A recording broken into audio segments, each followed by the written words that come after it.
Members of Spiritual Encrypted Encounters. How's everybody doing this evening? I hope everybody's doing great. I've decided to go a little bit earlier, and I might even go earlier from now on.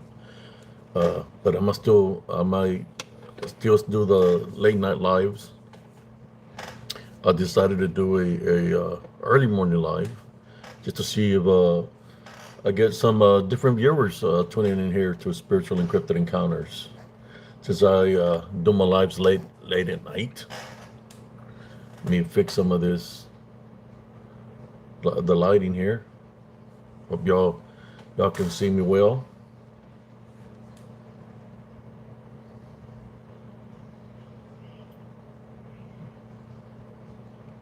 Let me see, which one do I want? I think this one's good right there. It's raining here in Texas right now. How you doing, cousin? How you doing this evening? So I decided to do it live, early, early live. How you doing, brother Runner? So I'm doing my live off my phone. You know, I want to talk about when I was in the military, the things that I witnessed in the military. I can go to the beginning of when I went to basic training, where, when we talk about the balance, brothers and sisters, it's exists in all different kind of aspects. Where I come from originally in South Texas yeah, there's a little bit of mixture of nationalities, but the time I was in was more Hispanic dominant, in which there was a couple of white folks and a couple of brothers, but that's about it. It was like Hispanic dominant down in the Rio Grande Valley, where I originate from. Uh, but yes, I want to talk about my time in service in the military and the things that I've witnessed in the military. When I talk about the path in life that we all go through, in which a lot of peer pressure, if I might say, a lot of peer pressure when it comes down to doing the right thing, going the right path, because that's what it is, right? When you're a teenager, there's a lot of peer pressure because there's a lot of people doing a lot of things, and you're trying to stay focused on your goals, on your accomplishments of what you want to do in life, in which we all have many opportunities.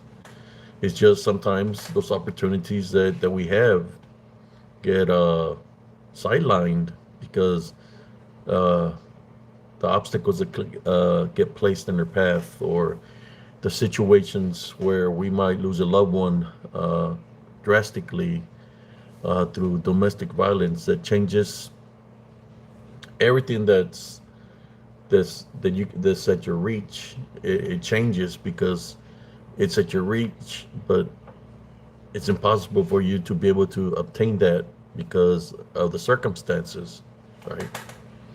In saying that, for those that don't know, I used to be a long distance runner when I was in high school.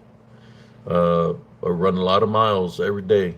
I had a scholarship to go to Kerrville, Texas, to Shriner College, a 4-year paid scholarship to go there.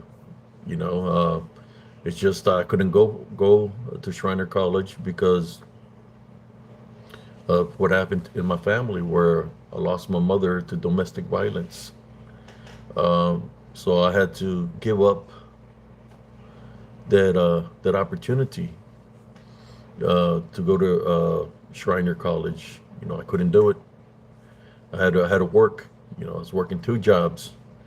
I just don't understand, brothers and sisters, whoever's here reviewing, how people that are in their 40s and 50s and 60s are too lazy to find a job. That they just want to freeload off of people. Want people to give them donations. Me, I had to grow up at a very young age.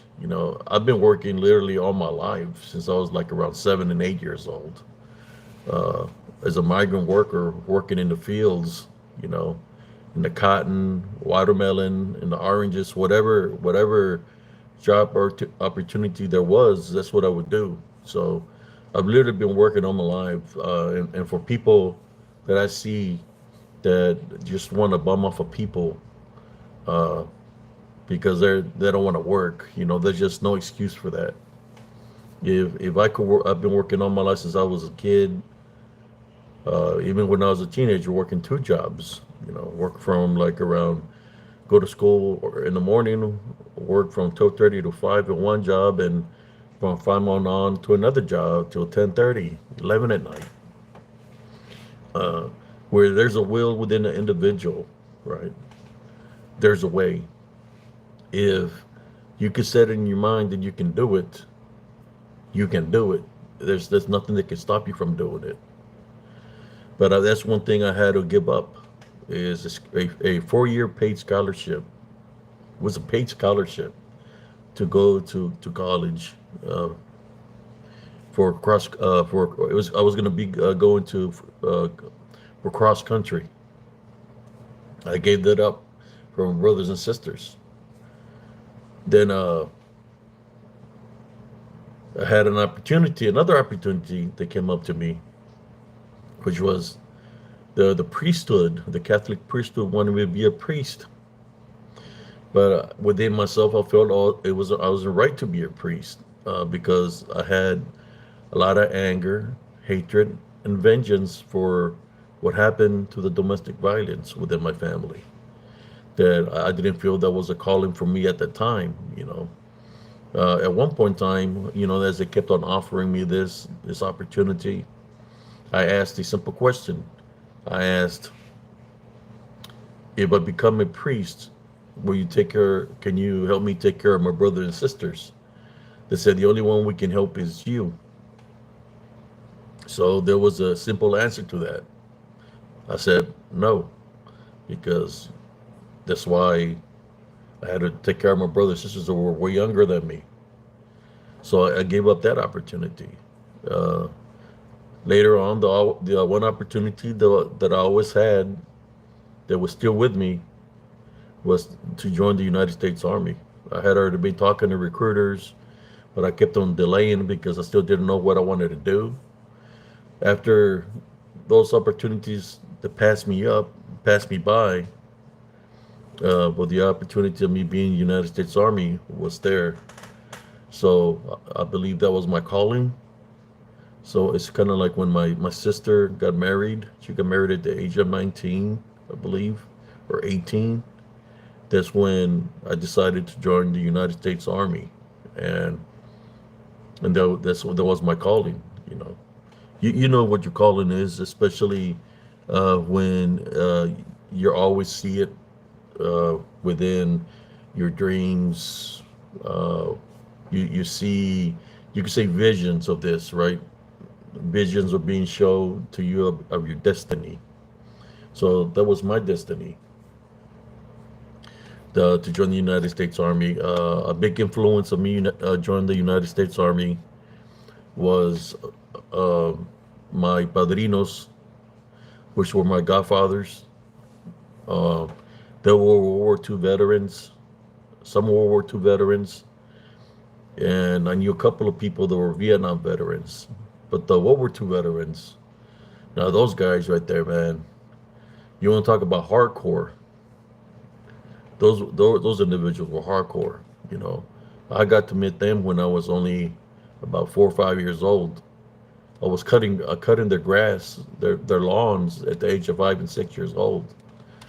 They're like, "What is this?" They're like, "What is this little kid gonna do?" I said, "Look at him. He's real skinny." And I was always trying to make a dollar. So there I go, could barely push them over and stuff. Uh, but I was cutting the grass. I would cut the grass. I wouldn't stop till I finished. And if they didn't like the way I was cutting the grass, they'll tell me, cut it this way, do this. They try to make it easier for me. But I was, you could say, cutting the grass for many years, till they crossed over. But they were the ones that guided me, which was the World War II veterans. They had their little display with all the medals and awards. There were Purple Heart recipients. They had silver medals and all kinds of medals of heroism. You know, one of them taught me to never give up. You know, he taught me never to give up. He was my godfather named Pedro. He said never give up.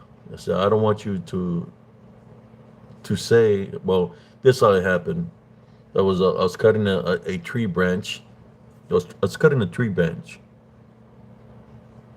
and as I was cutting a tree branch, you know, I was a kid. I was like 6 years old, and I got a blister in between here, and you know, I lost a piece of skin. And I climbed the tree down. You know, I could climb trees like a monkey, man. I was I was real skinny, so I could climb a tree no problem. Uh, I climbed the tree back down, told them that I couldn't do it. You know, that was the first time I ever used the hand saw. That's what I was using, the the the tree branch saw. And I told them that I couldn't. I said, and you hit me. And he said, I don't ever want you to say that word again. So there's no such word as I can't, because you can. Don't you ever let me hear you say I can't.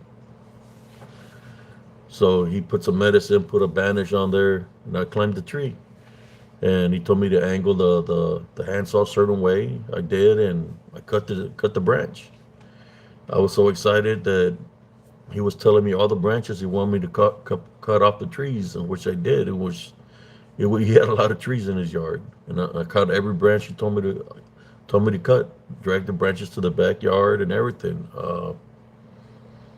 He's the one that gave me that mentality of that I can, which means no surrender, right? That all is possible. That there's no obstacle that can get placed in my way that I can overcome. So right there by itself, and that's just this my godfathers, you could say, mentally training me. Maybe spiritually they knew that something was up. Maybe spiritually God placed them in my path to give me these words of wisdom, because these words of wisdom, they knew that I was going to need it to be able to survive. Uh, I had another. It was three of them that were my godfathers. They're all from World War II. One was a ex-marine, a retired ex-marine. His name was Santiago. Him, he was he was real sick. He had gotten hit by a blister agent. So you could see when the blisters will come out of nowhere on his body, and he would have them on his face and all his body where he got exposed to a blister agent. And I could see him in pain. His wife, Doña Petra, she was blind, so the only thing she could do is feel my face. When I would go and cut the grass, because there were I will go help out the elderly, when I was a kid. Um, so from the age of about 5, 6 years old, all the way till like I was already a teenager, I was cutting the grass. I seen them go from the ages that were at the time to seeing them cross over, where when their time was up, it hurt here because I loved them. So, but I remember when they got older, they got older, and it was a time to cross over, where they were speaking to the unseen that was around them while I'm cutting their grass, and when they crossed over, I witnessed this. Don Santiago, there was some people. The lady that was next door to their house was a wicked woman, a crooked woman. Olga. Name was Olga Contreras. She was sending. If you haven't heard of her, look her up. In the '90s, I think she got busted in Bremerville, Texas. She even made national news for racketeering and uh, having a lot of illegal aliens held captive, using them as prisoners. She came out in world national news. Well, she would send guys from Mexico to go mess with them. They're already elderly, up there in age, and he was always crying. And this is a Marine, but he's too old to be able to defend himself. And I heard him one time saying to my mother, they were crying. Both of them were crying, talking about some people came over there and told them to sign a piece of paper for the land, for their home, at a cheap price. If they didn't sell it to them, that something bad was going to happen to them. All right. How's everybody doing this evening? So I remember I was cutting the grass. That's what I would do. I would go cut their this veterans. I would go cut the grass. I was cutting the grass and I seen the guys. They jumped over the fence. We even had chains on the fence. They jumped over it, and they had them cornered against his home, telling them they had the piece of paper, telling them to sign the piece of paper. I was I believe 15 years old at the time, 15 or 14, can't remember.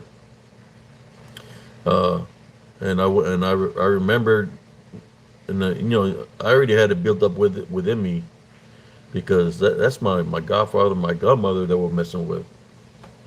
So I went up to them and I told them to leave them alone. These guys were some were like 18, 19, probably one was older, like in 2021. And I told them to leave him alone, and they didn't want to leave him alone. They told me to stay out of it. So I went into the little wooden garage, and I grabbed myself a pick handle. I didn't even say nothing no more. I went over there, man. The two that had their back to me, those were the first two that got it. Those are the first two that got it with a pick handle, man. Knocked them the hell out, both of them. They got up, all wobbly, ran, jumped over the fence. There was only one that remained, which was the one that told me to stay out of it. That guy, I just beat him up with my hands, man. I put a whooping on him, and I told him, "Don't ever come back." My my godfather, man, he was so freaking happy that I defended their honor. Uh, and I didn't tell my mother nothing of what I did. I kept it to myself. Till they're the ones that told her what I did. That I beat up three guys, and my mother's like freaked out. Freaked out that I did that. But she never told me nothing. But they were all happy. They see me as that I protected their honor, and uh, but those people never came back to mess with them. When I guess their son lived in Houston, he found out what happened, and it's raining here, by the way. If you're hearing water, it's because it's raining outside. Uh, they came and he picked them up and he took them to Houston, because he didn't want nothing to happen to them. He heard what had happened there. Uh, I know they're not here anymore, but I'll always remember them. When you have people that care about you and love you, you're always gonna remember them. You're always gonna they're always gonna be in your heart. And the valor that I have is not because I was in the military. It's always been with me because that's the way I was raised. So I just want people not to misunderstand me. Like those people took my kind for granted. You know, I told them when I asked them to behave, to leave them alone. I was asking them kindly. They didn't want to listen. They told me to stay out of it. So then they seen the other side of me. By then it was too late. I wasn't going to talk to him anymore. I just handled the situation. So that right there has always been with me. So, when people come in here disrespecting me and you know, how they are, they just don't know what the hell they're getting themselves into. That's all I can say. But anyways, my other one was Don Benjamin, Benjamin, Benjamin Rios was his last name was Rios. He was a he was a tanker, old school tanker, where when they shot around, they had to be outside with the binoculars, and they had to give them they had the map telling them where the target was through the binoculars using the map. So uh, Benjamin, he couldn't hear. He had the old school uh, hearing aids that even with the hearing aids, you had to yell at him just to so he could hear you. He he couldn't hear, and on Sundays he was always coming to our house, drinking. He liked drinking his German and French beer, and he's always drinking that. Coming to our house with a 12 pack. He had a little store, so he could order any kind of beers that he wanted, right? So he come to our house on Sundays and he'd be drinking there, sharing all his military stories and stuff like that. He was a good guy. He was like family. Uh,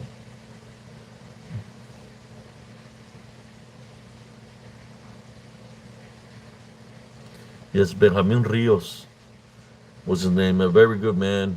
Uh, so when you have people like that that pave the way for you, and of course there is some bad apples, man. Not to have nothing against the people that went to Vietnam, but some of the bad apples were for the people from Vietnam, man. Some of those bad apples, uh, of what I witnessed in our town, was Vietnam vets, which instead of guiding guiding people the right way, they wasn't doing that. They was guiding people the wrong way, just to gain some things, and they were getting kids in trouble. If they would tell them, "You're going to do this for us. If we don't do this for us, we're going to put you in jail," because they were an authority within our town, through the police force or the sheriff's department. So if somebody wouldn't do their doing, they would they would get them in trouble, intentionally. So, and a lot of those people were from Vietnam, which was some crooked people. All those people that were there that were from Vietnam, they're not there no more. But they were crooked as hell, you know, very crooked. I'm not saying that all people from Vietnam were crooked. I'm just saying the people that were in power in their town were crooked as hell. Uh, I knew people that were in Vietnam that were coaches and teachers, and they were cool. But I'm just talking about the people in power. There were policemen that were crooked, robbing within their own city, uh, getting little uh, juveniles to do dirty works. Once the juveniles get caught, they don't they don't they don't back them up. They let them go down the slammer. Send them to book juvie, or they send them up to state prison. Even though they were working for them. So those are the kind of some of the evil people that I would witness. I'm seeing all the comments here. Yeah. So I've seen a lot of family. I had some of my cousins that went to juvie and then went to prison because of those crooked policemen and crooked people within the structure of the city. You know, the big in and out of prison all their lives because of those individuals. But in saying that, I'm gonna go back to when I joined the military. I joined the military in 1989. Uh, that's when I joined the military. I joined the military off. Plano, Texas, because I was living in Plano, which is in Dallas. I joined from there, and I went to my first duty. My basic training was in Fort Knox, Kentucky. Fort Knox, Kentucky was my first duty station. A lot of hills over there in the mountains. Fort Knox, Kentucky was my first duty station. You know, well, when I got to basic, it was like you don't have your free will anymore because you're part of the government, so you have to listen to the drill sergeants or what they're telling you to do. If you don't listen to what they tell you to do, then they discipline you, right? So that was like a big blast for me.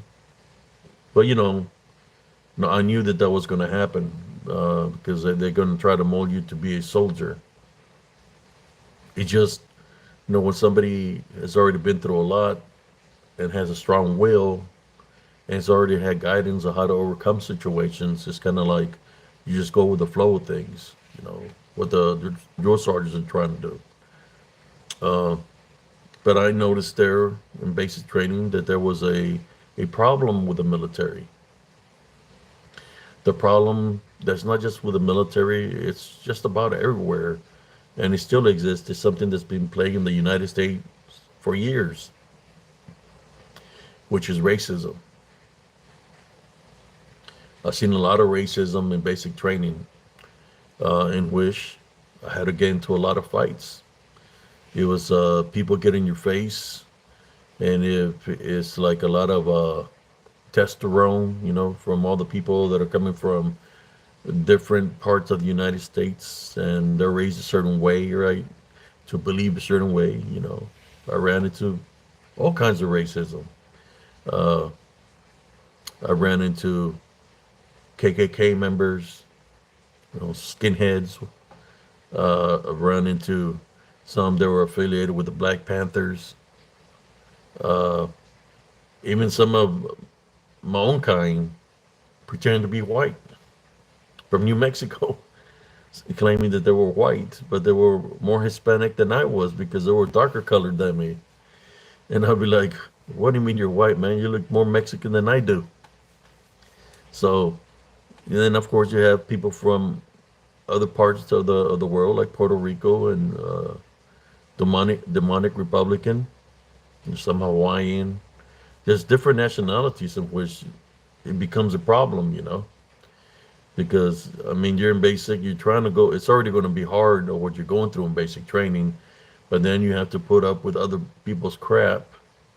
Uh, I don't know. I got in a lot of fights in basic training. Imagine this: that you're asleep, right? Because sometimes they put you on fire guard duty, and you're asleep, and when you wake up and somebody's punching you in the face while you're asleep, then you get up and fixing to beat the crap out of the guy. Then the light turns on, and it's a drill sergeant trying to figure out what's going on. But there's no way the drill sergeant is going to be right there to see what's going on. Is because he knew what the guy was doing. The guy that was doing that was an African American. The drill sergeant was an African American. So I said, okay, I'll get him when I have the chance, and which I did in the shower point. Uh, that's when we fought, and I just didn't fight him. I fought two other guys that were with him. I fought three guys, but I did what I had to do to survive basic training. Which, like I said, a lot of racism, a lot of division, which it still exists to this day. And sometimes some of the fights, it's about standing up for yourself. Especially when they want to call you all kinds of racist names. So then you're going to show them what you're about. You're going to show them what you know. You're going to show them that you're deeper than that, which I did. Handle business with the people that are coming up against me in a negative way in basic training. I still managed to graduate in spite of all the BS, all the fights. Uh, I remember this guy in basic training, he was always getting in trouble, and he was because he was getting in trouble. They were always making everybody do extra push-ups, extra sit-ups, and people were tired of him always messing up. One evening, I remember I just seen somebody hold him down with some towels, and they were hitting him with socks with bars of soap. You know, you could hear him crying where he's getting hit with his bars of soap. You know, uh, by the time I get up there, everybody took off. You know, to try to help him. But I got back at all those guys that did that to that guy. I got him back for him, every single one of them. Uh, but that's basic training is tough for anybody.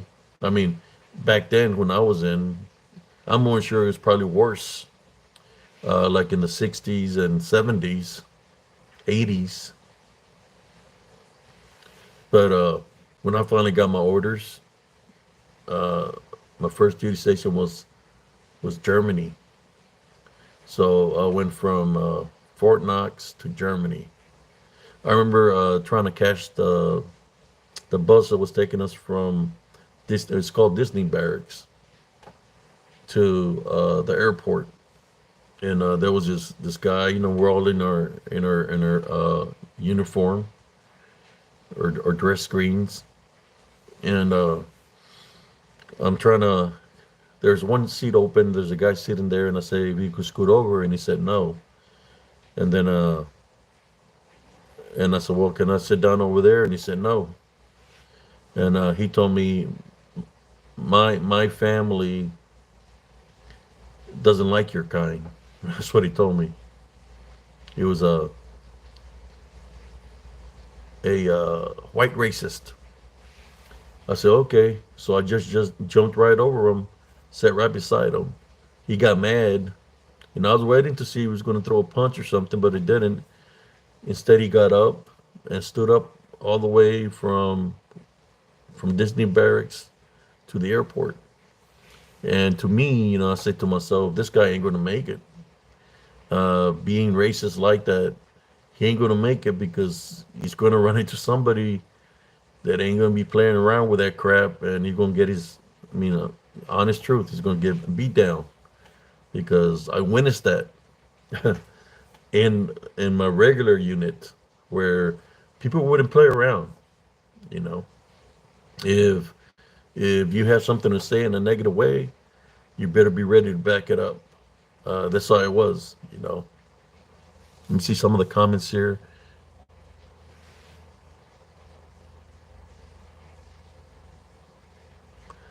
Thank you for your service. I was in the United States Army. So uh, I made it I was in Erlangen, Germany. Erlangen, Germany was my first duty station. Going to a foreign country from my first duty station. Uh, like I said, all that I witnessed in basic was still out there, man. It still existed within the platoons and the companies and the battalions. You see a lot of racism. You still see a lot of that right now. Where somebody can't respect you for you are as an individual, that they have to call you out, telling them about kiss their ass because they think that they're in a higher pedestal than you, that they think that they're better than you. Well, if you think you're better than me, it's easy. Prove it. Let's show me what you got. Uh, that's what I believe in. If somebody thinks that they're better than you, well, let's prove it. Show me how better than you are. The only way you can prove something like that in the military is when somebody's challenged you in that kind of way, is hand-to-hand combat, mutual combat. Either you're going to talk about it or you're going to fight about it, and to let the better man, the best man win, right? That's how we resolve problems. We had a location that was called the pit. Uh, it was a hole in the ground. It was a pit, and you jump in the pit. Two men go in the pit, and only one comes out, which is the one that's victorious. Victorious is the one that's going to be the one coming out first. So there was a place called the pit. Well, they will let people handle their differences, right, inside this pit. When it starts getting out of hand, that somebody's gonna is getting their ass beat. That's when everybody jumps in the pit and they separate you. But that's how I used to handle situations. So when y'all hear me going off here sometimes because of certain people that target me or target my friends, that's what I'm accustomed to. All right, being in the military. Somebody comes up against you in a negative way, you settle it, you handle it. You know.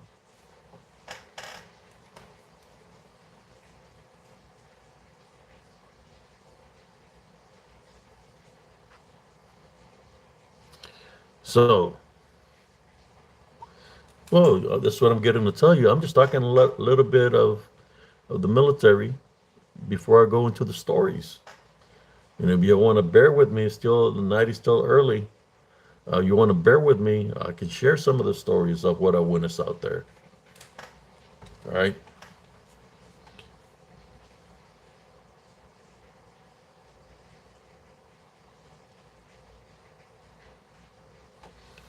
So the first thing that I'm talking about the division that's within the military.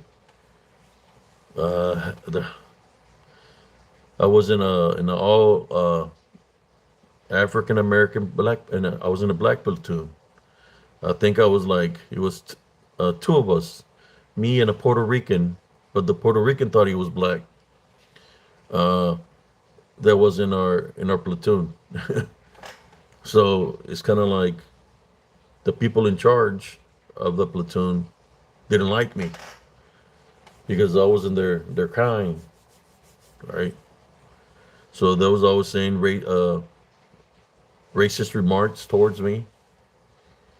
I could understand why they would say something like that because African American went through a lot back in the slavery days, but the slavery days didn't have to do with me for them to start disrespecting me and treating me like I was lesser than them. So I defended myself. I said some things back when they said a racist remark to me, and not to be disrespectful, I just said I don't like Snickers. That's what I said. So that individual got mad with me. The first thing he wanted to do was give me an Article 15. I didn't sign the piece of paper. I said, no, I'm not signing it. I'm not even going to work for you, you know? So they're talking about they're going to send me to some jail, to they're going to smoke me in this place, even though he said something racial to me. So what they made me do is get in enforced fights, in Bandingo fights, uh, for about within a 2 month time frame. I was 40-0. Uh, I had got in a fight almost every day, Monday through Friday, and it wasn't fair fights.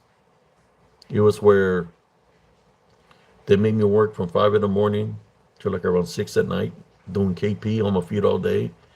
So my feet and my are throbbing, by the end of the shift, of an all day shift. And then they want to make me fight when I'm tired. So they bring people that are fresh while I'm tired as hell to fight me. And all I know is what I was taught by the people before me, my padrinos and my mother, uh, was not to give up. To if somebody came at you in a negative way, was to overcome them, and which I did. I went 40-0 in Bandingo fights, undefeated, uh, till I got tired, and I finally told the first sergeant what's going on. Uh, I got some of the guys that I had fought to speak in my behalf, and they did.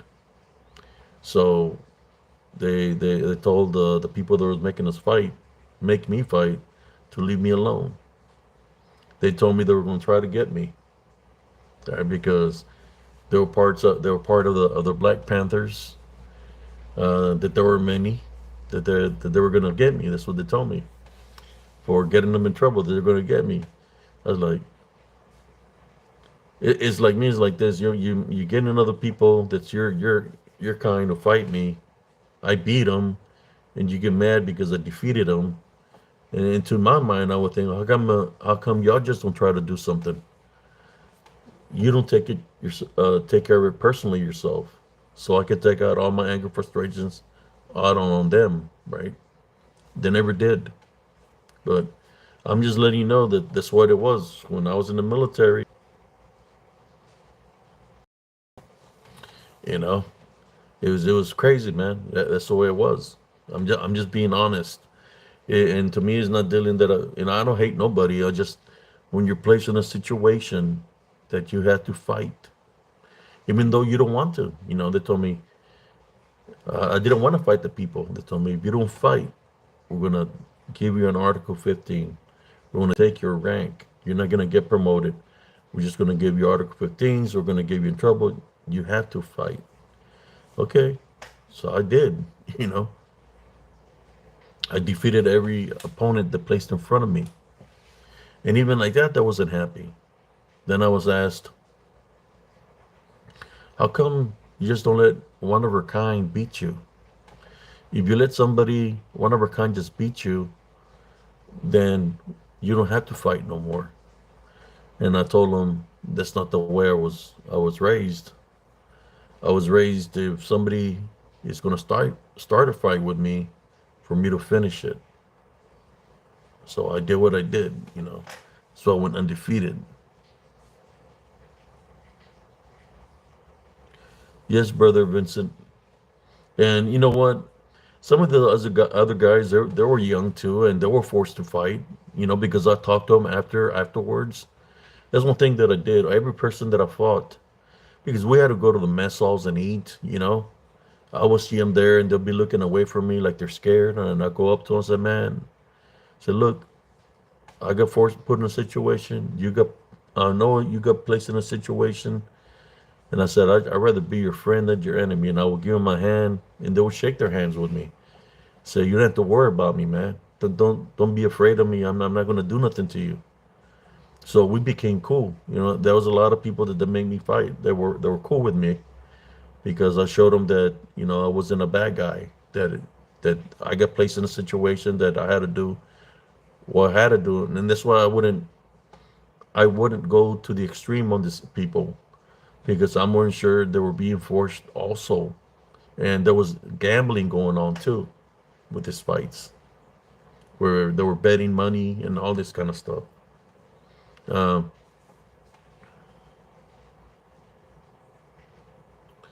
yeah, so it's the last guy. I was only weighing all these fights. I was always at the time I was 19, so I was weighing like 155, 60. I think when the fights were happening, I was like at a 155, 160, 160, 155, 155 pounds, 60 pounds. And I was fighting people that were way bigger than me. They were weighing, some were up there 180, 190, 200 in the 200s. The last guy that they brought to me to fight, I would see him at the gym. He was from a different battalion. He was a high rank guy. And this guy was benching over 600 pound on the bars. Big guy. He was up there. He might have been like either a master sergeant or a first sergeant, because he was older.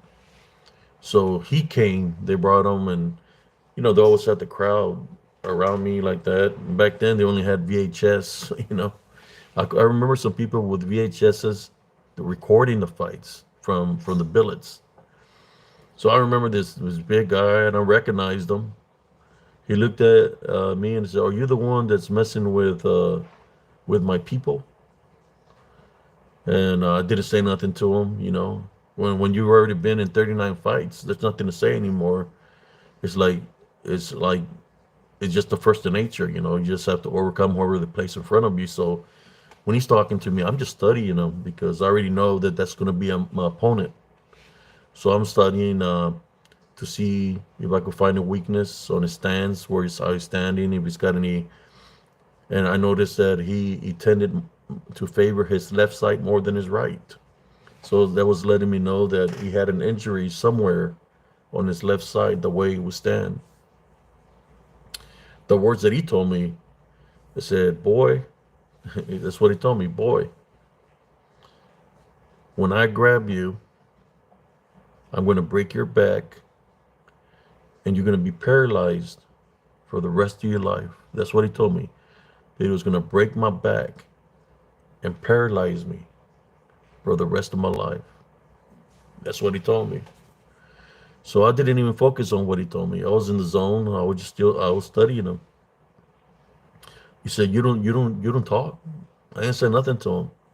I just let him do all the talking. And then we had a fight. When we fought, I let him take the first punch. I noticed that yeah, he was a big guy. I think he was like 6'8", 6'7". I don't know, tall guy, 6'9", way taller than me. When he took that first punch, I noticed that he was too slow. He was big, muscular, but he was too slow, and I had too much speed for him. That I dodged the power punch, and I slapped him in the back of the head. That got him mad. So I said, "Oh, okay." So I'm gonna just keep on doing the same thing. Let him punch, go behind him, and slap him behind the back of his head, just to piss him off even more, so he can waste all his strength. So every time I slapped him in the back of his head, uh, I'll let him take a power punch with all his might, and he will miss. He threw several power punches, and I was just toying with the guy till I finally seen his chest rising, and where he's breathing real heavy because he was wasting all his power punches. Right.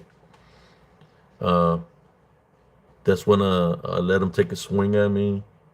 I stepped back, hit his elbow, he spun, and I hit him one time.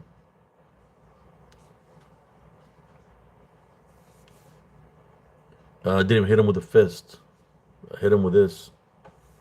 What he didn't know is that I was training as a boxer. I knew some martial arts. That's what these people didn't know. That I was already knew some things before I joined in the military. Uh, but yeah, it was just one blow and he was out, man. His his brain got short circuited by that blow to the vein, and his 280, 90, possibly 300 pounds just short circuited, and his whole body just dropped to the ground, man. I jumped on him, had my knees on his shoulders. I was fixing to work him because he did say some remarks about my mother. He didn't know that my mother was deceased. Uh, and as I was fixing to go off on him, they pulled me off of him. I'm just sharing some of the testimonies, brothers and sisters, that I went through. Now that I've shared some of that, and it wasn't over. It wasn't. It continued, where they were targeting me. Imagine being in a combat environment, and you don't want to go to sleep at nighttime because you don't know who's going to try to sneak up because they have a hit. They have a hit on you. So I'm out there in a combat environment, getting ready to fight Saddam Hussein's armies, and I got to worry about the enemy within the army.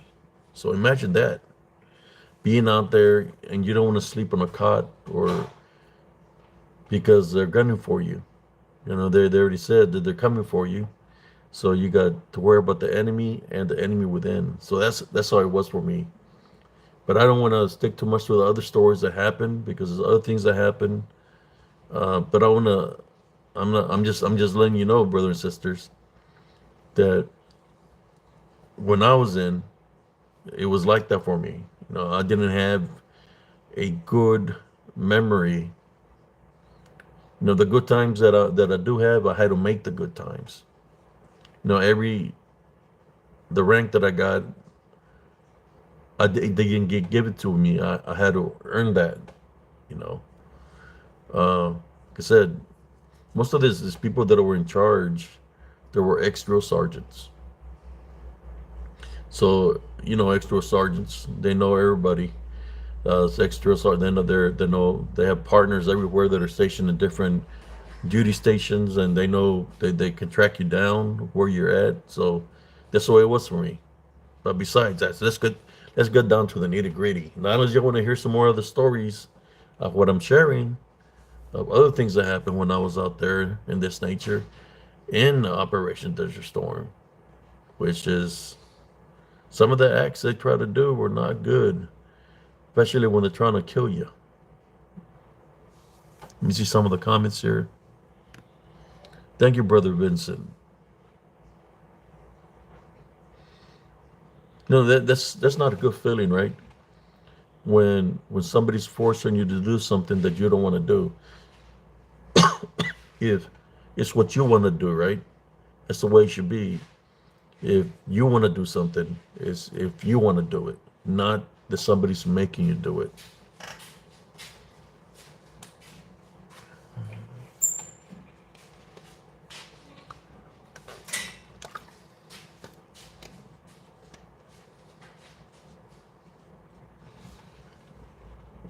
Yeah, that was my stepson that went that ways. Uh,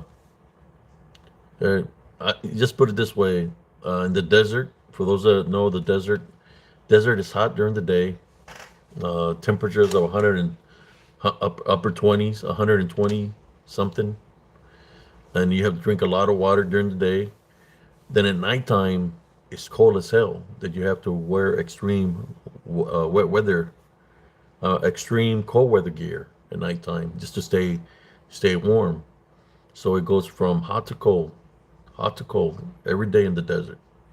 Uh, yeah, I was in the time frame of the winter when I was out there, so it was hot during the day and cold as hell at night when I was out there.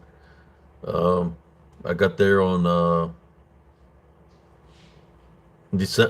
I was there on Christmas Day. This one I was flying overseas in a cargo plane and got landed there on Christmas Day. So my Christmas Day was there in the desert when we got deployed out there. Um, so I was sleeping in my tank, it, with weather gear on because I didn't trust nobody. Didn't trust nobody, because they said they were coming for me. So I'm sleeping on my tank at night. It's cold as hell, and I hear somebody banging on the tank, and I look, and it's two of the sergeants, African American. They told me, "Hey, how come you don't go sleep in the tent? We got the heater on. It's nice and warm." Said, "We'll let you go sleep. We got a cot set up for you." I said, "Okay." So I got up, grabbed my laundry bag, my mat and my shelter half, my sleeping bag. I go in there, and the tent that they got for me is way in the back. It's way in the back of the tent, and it's dark in that corner, right? So I said, "Okay, I'll sleep here." But somewhere within me, my spirit told me, "Don't trust them. Something's up." After being in so many fights, nobody's been treating me nice since my time in there in whether it was in Europe, then I've been shipped over there. The only thing I remember is they said that they were gunning for me. They were coming for me. So what I did is I grabbed the shelter half, which is like half a tent. I put it on the cot. I put the foam underneath the cot. I put my sleeping bag on top of the cot, and I filled it up with my laundry. Made it form like it was a person in there. Because like I said, I didn't trust nobody. I slept underneath the cot on the foam, right? So I'm there trying to go to sleep, but something within me is telling me uh, that something ain't right. Right, my senses is telling me something ain't right. So I'm underneath the cot, and I just hear somebody running inside the tent. And the only people that are in this Alpha Alpha is our company, which is Delta Company. Hear people running inside the tent. There's, and I just hear, sa, sa, sa, sa.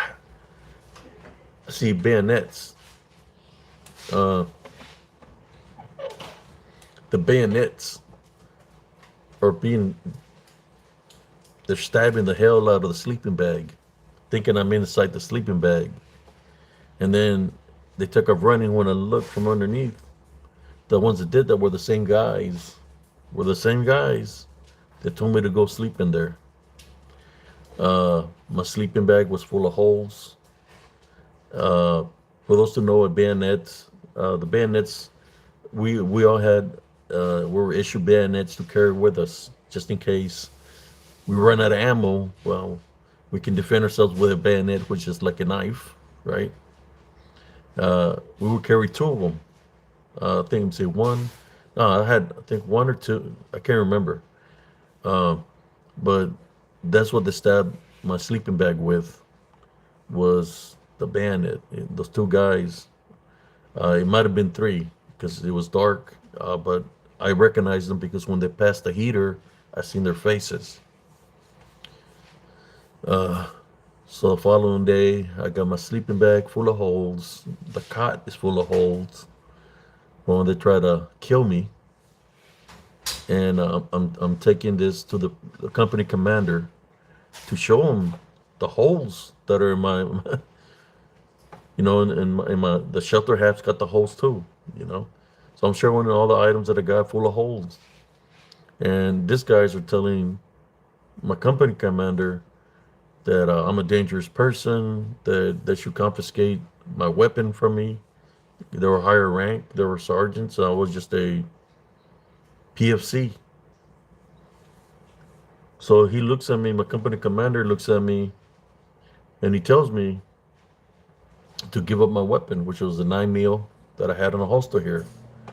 He said, give me up your weapon, because they say you're a dangerous person.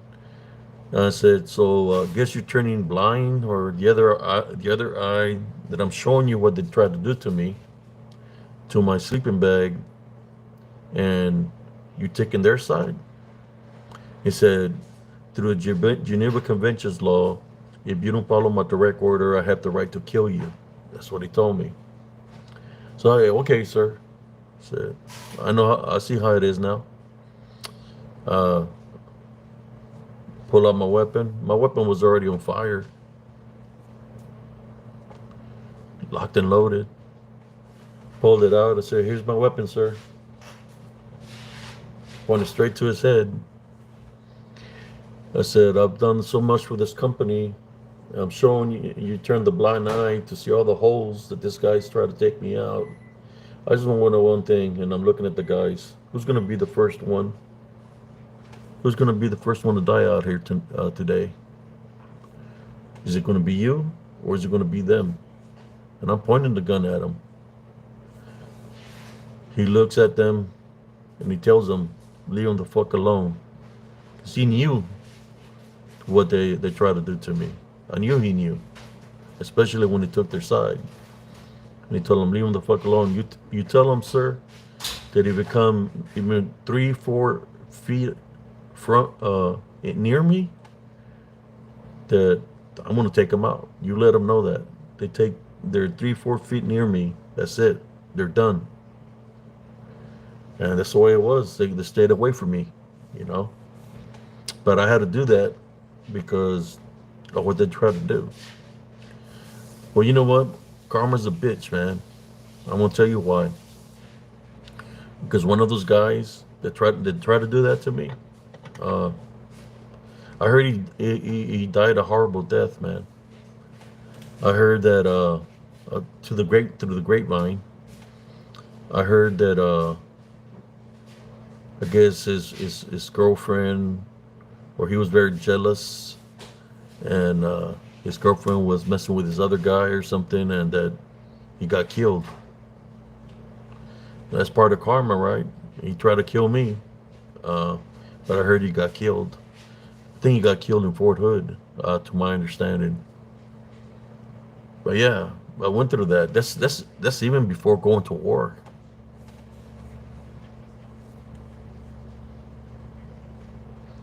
You know, so people tell me, "How come you talk about it like this?" Because it happened to me.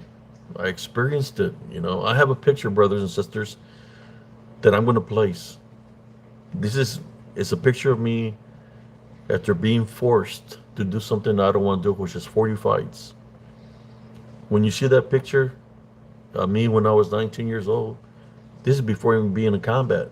You're gonna know just by looking at the picture that my heart, you know, I don't know how I managed to keep some kind of love in me, man. But my heart is like it was fighting the balance, man. It was fighting the balance of not of having love. It didn't want me to have love, you know, after being for so many fights. Uh, but I managed. I have a picture that my friend sent me from a video from VHS. A picture of me right there. I was already been in all those fights, man. But no, it was a long time ago. You just could see it in my face. If you look at my face, you could see that what I've been through just by looking at my face. Not that I got hurt, but you could see. How should I say? Just the frustrations or the anger that was within me because people were gunning for me. That's right, brother Bernard. So I just wanted to share this story with y'all so you could know that the things that are, when you hear me speak as Sergeant Cias, yes, because that's my was my last rank. I was in the military. I'm not talking about because I have different personalities. I'm not talking in the form because I have PTSD, in which I could have PTSD. I'm just talking to let the people that are coming up against me in a negative way that you're barking up the wrong tree because maybe the people that y'all mess with, that you used to messing with, they used to take in your bullshit. I don't take nobody's bullshit. And when I say, hey, you want to settle it with me? Let's settle it. I really mean it. I really mean it 100% because I'm used to settling things in that manner. So I'm not talking out of my ass. I'm just being straight up. That's it. You know, the only thing I don't understand is why would you want to come and interrupt my love foundation? Right? That's the only thing I want to know. Why would you like to try to come interrupt the love foundation of a veteran? And you know you know who I'm talking about. The guy they insulted me. That's never served in the military. They never served in the military. They'll come and disrespect me and troll me here or my channel. You know, I'm not mad at nobody. Uh, I'm not mad at nobody. The thing is, you know, when somebody comes at me in a disrespectful manner, saying they're going to do something to me, I see that as a threat. I just want to see if they're ready to man up. That's all. If they're ready to man up like they said they are, or they just talk. That's all I want to know. Because that's all I know how to do is take care of business. You know, that's all I'm saying.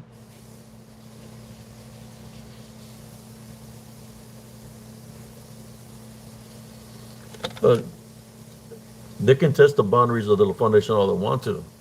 But all I gotta say is, all the people, yeah, there was people that were here about me and they wanted to come try me out, you know, to find out it was true, and they found out the hard way, you know.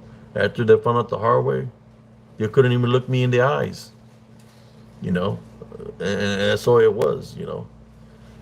I'm talking about, it's just take care of the business, never give up. Yeah, and what's messed up about it, I don't care if they come and throw me to disrespect me, but when they go and disrespect women and they're calling women the B word, I'll tell you a story of when I was in combat, before we went to combat. When we was crossing the desert, leaving Kuwait City, the when Saddam Hussein and the Medina and his guards had invaded Kuwait City, our mission was to liberate Kuwait. So they went into the desert to set up in Alpha Alpha, right, ready for us. They had been preparing for months, waiting for us to show up there to fight them. Well, we ran into a location where there was dead women and dead children. Only God knows what happened to them. All I know, there was a lot of dead women and dead children that Saddam Hussein and his armies had killed. So, for those that have families and have loved ones, we took that personal because we're all family orientated. So I said, well, these people are evil people. Look at all the women and children that they killed. So when it comes down to that, then when you're going to meet in combat, it's about having no mercy towards the enemy because they killed innocent women and children. And that's what happened. We've seen a mass grave site of women and children. When people talk about that it was about oil and all this crap, maybe to the people that wasn't out there to witness what I witnessed, they can say whatever the hell they want to say. But it wasn't about oil for us. When you see dead women and children, it affects your mindset, affects you for the rest of your life. That's what I witnessed. You see the children, when you see children, you could see your cousins, you could see, for those that have children that are fathers, your children, like if it's them that are dead. You see a dead woman, you can imagine your mother, your grandmother, your sisters, like they're dead, right? So it becomes a personal thing. That's what we witnessed. That's why the war finished so fast, because they killed innocent people. So we went with God's fury in there, man, and did what we had to do.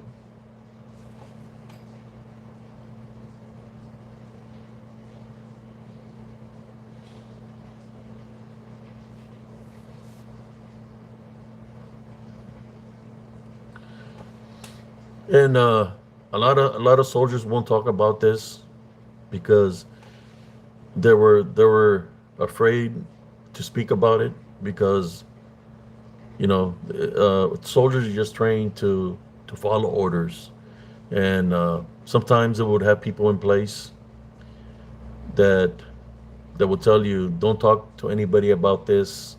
If you talk to anybody about this, we're gonna come for you, which will be agencies, right? Like the Men in Black and other agencies that are within the military. I remember our tank had gotten hit by something, and we seen something on one of the skirtings that we wasn't supposed to see, right? It was high, you could say high technology. So some people came and they took that evidence and replaced it with another skirting on our tank. They made us on a piece of paper, and they told us, just what they said, right here saying, you're not going to say nothing to anybody of what you witnessed, because you do say something about what you witnessed, then we're going to come for you. So that's like basically telling me that they're coming for me, right? Like, not to talk, to to take you out. So there is agencies within the United States government that get paid. I'm not surprised of what happened to Trump. There's agencies within our government that are paid to do that. That's what they do. You could say cutting off the loose ends, and the people in charge of those agencies is the person that's in charge, which is at this time will be Joe Biden. He's the one that placed the hit was Joe Biden. Just like when they had the blacklist of killing the veterans, they were placed by a certain individual that was in power for 8 years. And when that hit was, it was a blacklist. They tried to take me out at King Doctors Hospital in 2004 when this individual was going into power. You know, they tried to take me out, but I'm still here because the higher power takes care of me. But there's been thousands and thousands and thousands of veterans that are dead because they got taken out because they trusted the system, thinking that the system is going to take care of them. They took care of them all right. So I'm just talking about this right now with y'all, brothers and sisters, and I'm going to get down to other things that I witnessed in the military. But I'm talking about this problem that has been here plaguing the United States of America for a very long time. And it still do. I know how it is, man. I know how it is not to let go of something. You see something happen in current times and it just gives you flashbacks of the past. And if it's bothered you, then you're going to have that hatred and rage within you. That's why it's important to maintain a love foundation. Sometimes the things that you're seeing is not actually what's happening, but the government is set up that way to make things happen a certain way to try to start, you could say, a race war within our country. Right now, it's more of a political war, but with certain groups. On YouTube, they made me answer questions today. They asked me, I was a member of the LGBT community. They asked me all kinds of questions about the LGBT community today. That's what they asked me about the LGBT. It's like, then they asked me, what gender are you? Yeah, they said LGBT, whatever. What gender do you claim yourself to be? Well, shit, I'm a male. What does it look like I am? You know? So, yeah, there's a lot of things that are being in place, and I just got to be careful with the things that I say. They can't, the things that I'm speaking about, the things that I speak about in the 90s, there was only two genders in society at the time, which was male and female. When I joined the military, when I was growing up in my childhood in the 70s, when I was born in 69, 70s and 80s, there was only two gender, male and female. All this other made up shit is made up. You know, it's nothing new to me. It's new to maybe to the people that want to believe they're some other kind of gender. But when I grew up, on my birth certificate, it says male boy, or boy. You know, there was only two genders. Right? So Facebook, not to get you pissed off or anything, by the times that I grew up, it was only two genders. Look into your history on your YouTube. There was only two genders. Y'all coming up with this crap about LGBT and all this stuff. Now I know something new to y'all, but it's nothing new to me. Back then, it had a different name. It was called people that were in the closet, right? That's what it was called. But it still existed then. But there was only two genders, male and female. When I joined the United States Army, applications I did for when I worked in my jobs, gender is male and female. Driver license, male and female. I'm just being honest. Yeah, there's still two genders, male and female. No, you wanna say you're part of you're a parrot. Go ahead and believe that you're a parrot. That's a form of bondage. That's a form of being spiritually attacked.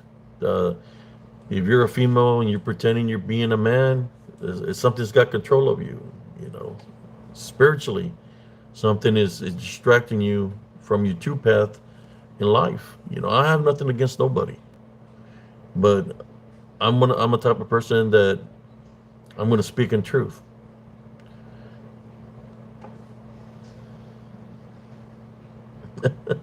Yeah, people saying they identify themselves with a piece of paper and say insurance when the DPS pulls you over. So can you show me your insurance? I'll make a picture with a little happy face and put my name on it. This is my driver license. I identify this as my driver license and identify this as my insurance. There's my proof. Right? Right? Say if you try to take me to jail, I'm going to sue you because I'm identifying this piece of paper with a little happy face as me. This paper that says insurance as my insurance. I will sue the police department or the highway patrol if you take me to jail.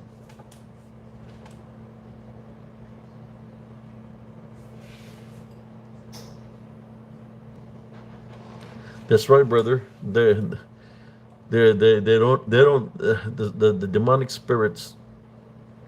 The only thing they care about is chaos and division because that's how they work as. That's what happened in heaven. Chaos and division. That's why the 1/3 got casted down, right? Because it was chaos and division. So this demons that are here on earth, that's what they do. It's chaos and division. If they're going to let somebody believe whatever they want to believe, right? That they are, so long they have control of them. If they don't see them as a spiritual threat because they're being bonded, they're going to let them pretend whatever they want to be, so long they have control of them. You know, it's just a shame.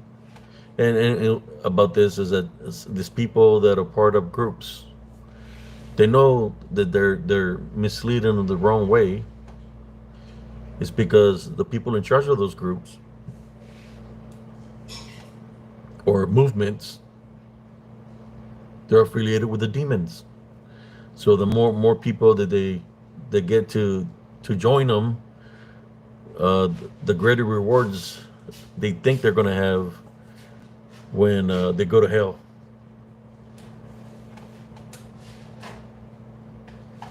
Yeah, you see it in the school systems. I had to talk to my son because he came confused one day, and he was in high school where they had this gendered things and all kinds of stuff happening there. And I told him, son, what have I showed you all your life? He said, when you were growing up, was there anything like this happening? I said, no, Dad. I said, so don't fall into the bullshit. The bullshit that they have right now that our government is trying to do. Don't fall into the bullshit. Because that's not the way it was when you were going to school. It wasn't about that. So all this shit is our government trying to mind control, mess with your mind to make you think it's okay. It's what your heart tells you.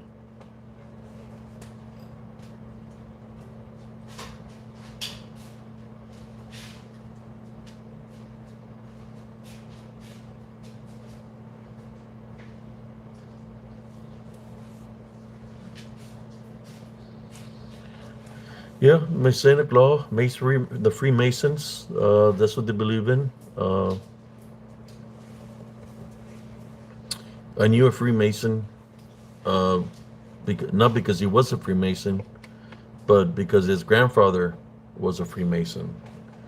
There's a certain structure, certain order they follow, and because his grandfather was a Freemason, well, that carried on to him.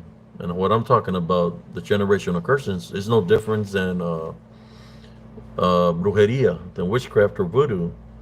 It goes on to the next generation. So he was fighting spiritually against things that wasn't even part of. Just because it was his last name, he had to fight spiritually against these principalities. And I helped him spiritually to fight against the principalities that were surfacing up against them, you know. Yeah, Illuminati. We see a lot of that within music, within Hollywood. Who's seen the Deadpool movie? Right there, man. They must say it's joke that they're joking around, but old boy is from Canada.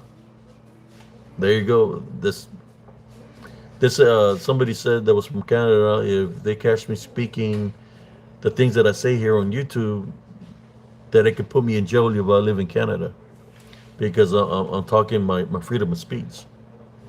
I'm speaking the truth. It's crazy, right? Well, I just thank God I ain't from Canada, that I'm from the United States, a veteran of the United States, and whoever the person in charge is in Canada, uh, that dislikes people sharing their freedom of speech, you're more than welcome to travel to the U.S., to Temple, Texas, and visit me. We can talk about it, and if you dislike what I have to say, then I'll give you the opportunity to show me up. You know, if you really hate me, you don't have to show me in jail. Show me up. Do something about it. Whoever's in charge in Canada, you're more than welcome to come to Temple, Texas, and you'll be able to meet a wartime veteran of Operation Desert Storm, and we can speak about it, or you can do something about it. But I know one thing: at the very end, the truth will prevail.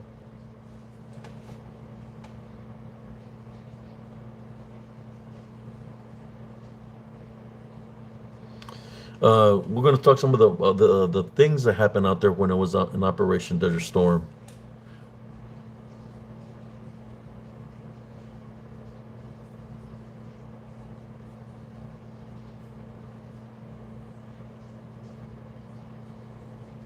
Yes, I'm seeing all the comments here. If y'all like what this topic I'm speaking about, hit the like button. I was trying to bring something different to the table today, and that's why I'm talking about the military. I witnessed some things of Freemasonry. I witnessed things of voodoo. I witnessed things of, you could say, of gypsies when I was in the military. That's why I wanted to come in early to get a different audience, to see if I can bring other peoples to join Spiritual Encrypted Encounters. Because I can tell you a story of what happened to me of in Germany, of a gypsy.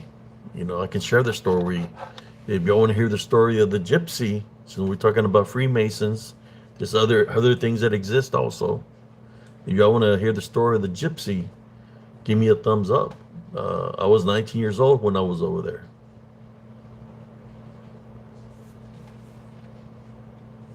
Sorry for your loss, Brother Vincent. May the heavenly lights guide your son into the kingdom of heaven, brother. Sorry to hear that. And before I go to the Germany, because Germany happened before Operation Storm, there's other forces that are out there in the Muslim world. One of the forces that's out there and is running havoc on our soldiers is the Djinn, is a Jinn. I call them the DDN. They're demonic in nature, and a lot of the people, or soldiers, should I say, the veterans or the soldiers out there, they get attacked by the Djinn. The attacks could be bondage and full possession. that they don't know what they do. Uh, there's a lot of that happened to the soldiers out there. I witnessed the degen when I was out there in 1990, 91. I was in when we fought in it was in 91. I witnessed the degen out there in February when I was fighting the Battle of Medina Ridge. I witnessed the degen out there. Um, I can speak about that. Then I go back to the other part of the story. But we had already destroyed the Medina Republican Guard tanks. I was in the front lines. The Battle of Medina Ridge. It was the biggest tank battle out there. We had already destroyed all the Medina Republican Guard, which was Saddam Hussein's elite army.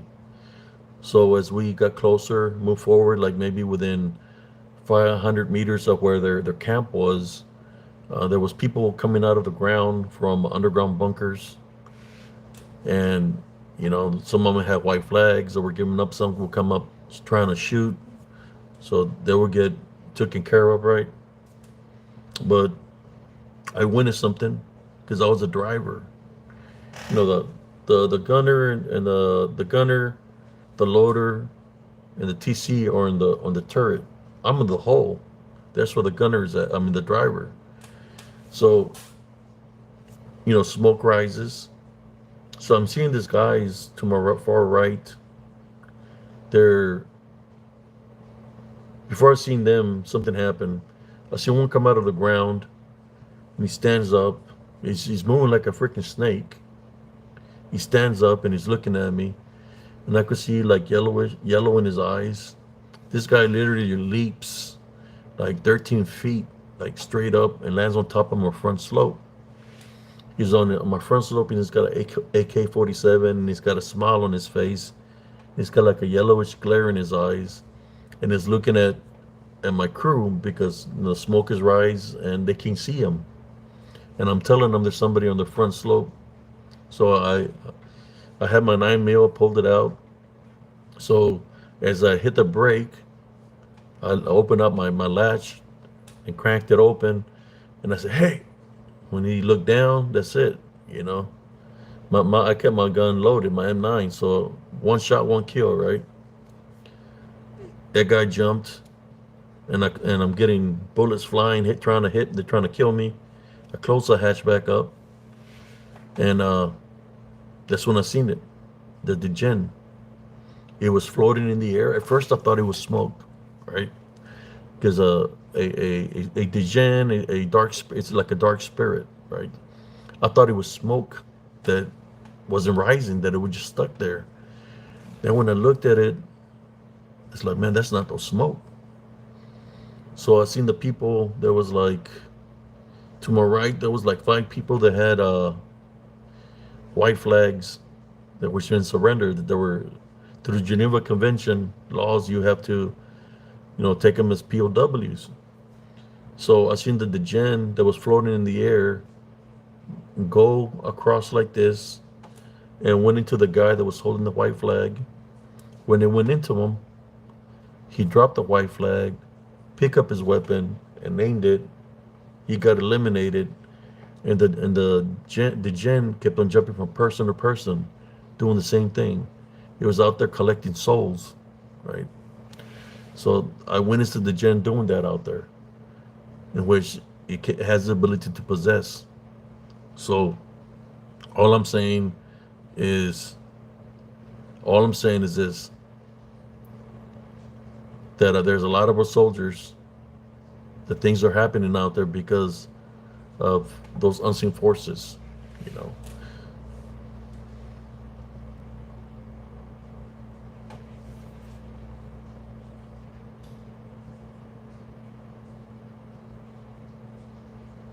And of course, for the veterans that have lost their life in combat, much respect to them.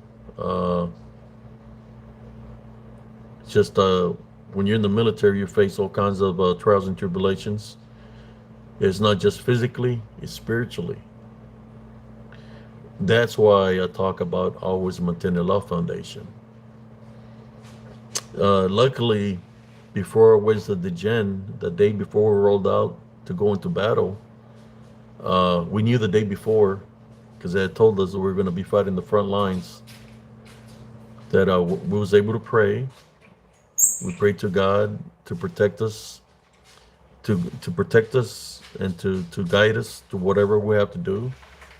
No, as far as I know, so we place Jesus Christ first in a combat environment. Positive things happen, and I thank God that we prayed the day before. And if we wouldn't have prayed, only God knows what would have happened. But luckily, we placed God first, and He protected us from the Djinn, which is a demonic entity.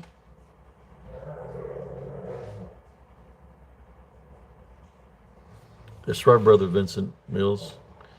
But at the same time, your son is with you in spirit because the love you have for him, he has for you. That your son, he is with you in spirit.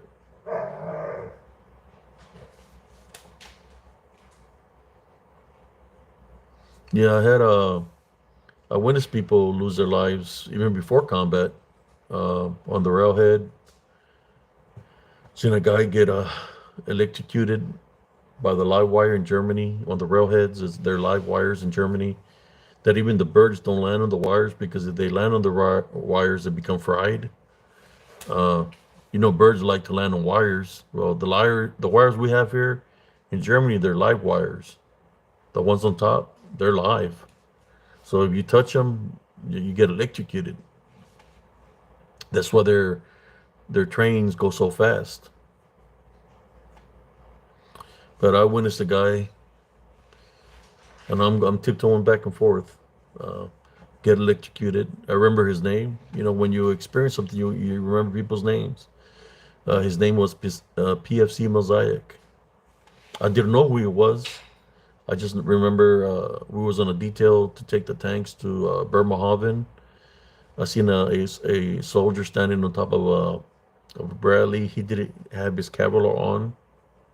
He had a power cap. When you're on the railheads, you're supposed to have a Kevlar. And I seen a current jump from one of the lines to the other. The current of electricity came and boom, hit him right on top of the head. Um, we hit the thing so the train could stop. We got off. You could smell like burnt hair. We seen him. He was trembling. He had a pulse. He was breathing, but he was just going in convulsion. He was just trembling and trembling. Um, I seen the entry point, and I was trying to see where the exit wound was. So as I'm touching his BDUs, they're crumbling because they're burnt. They're crumbling of his body.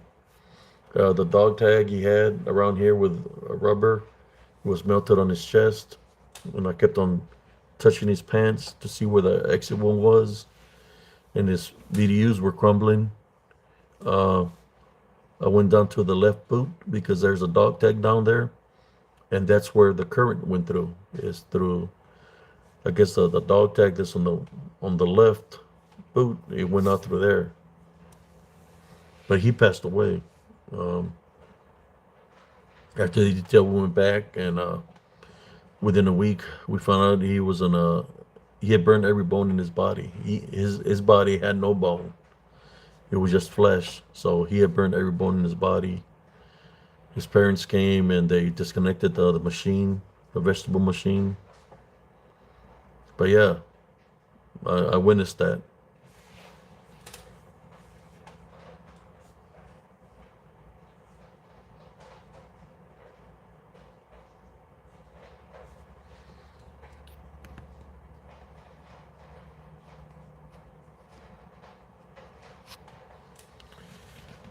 Thank you for tonight. I'm just going solo, brother and sisters. It's kind of like one thing I don't like. I protect people that I care about, right? So the reason I'm here by myself doing this live is, I know like cousin Jesse, somebody comes at me in a negative way, you're gonna say something to him, but that's what the people that are coming up against me here because of the podcast is, or the what I do.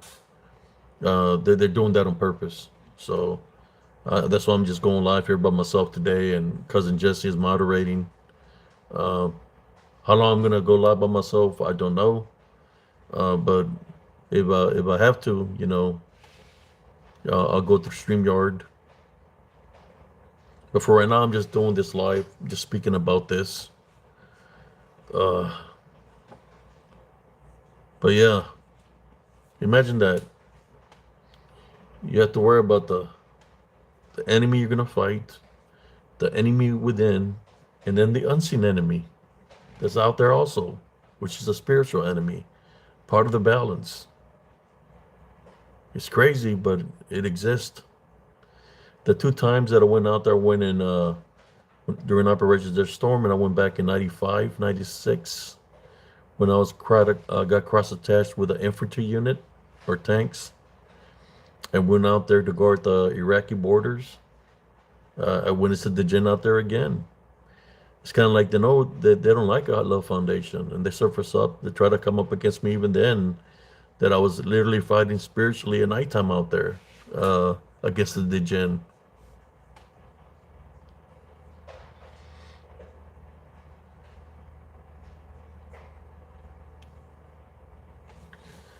Thank you, Sister Madeline. Yeah, sometimes I try to calm down Sarncias because Sarncias is always ready to take care of business, especially when he's been insulted, and he does have a big heart. He cares about people. He just you can only take so much. Right? That's anybody. That goes for anybody, right? Uh, Eventually you're gonna get tired of the BS. You're gonna do something about it. Uh, we're just human. Nobody's perfect.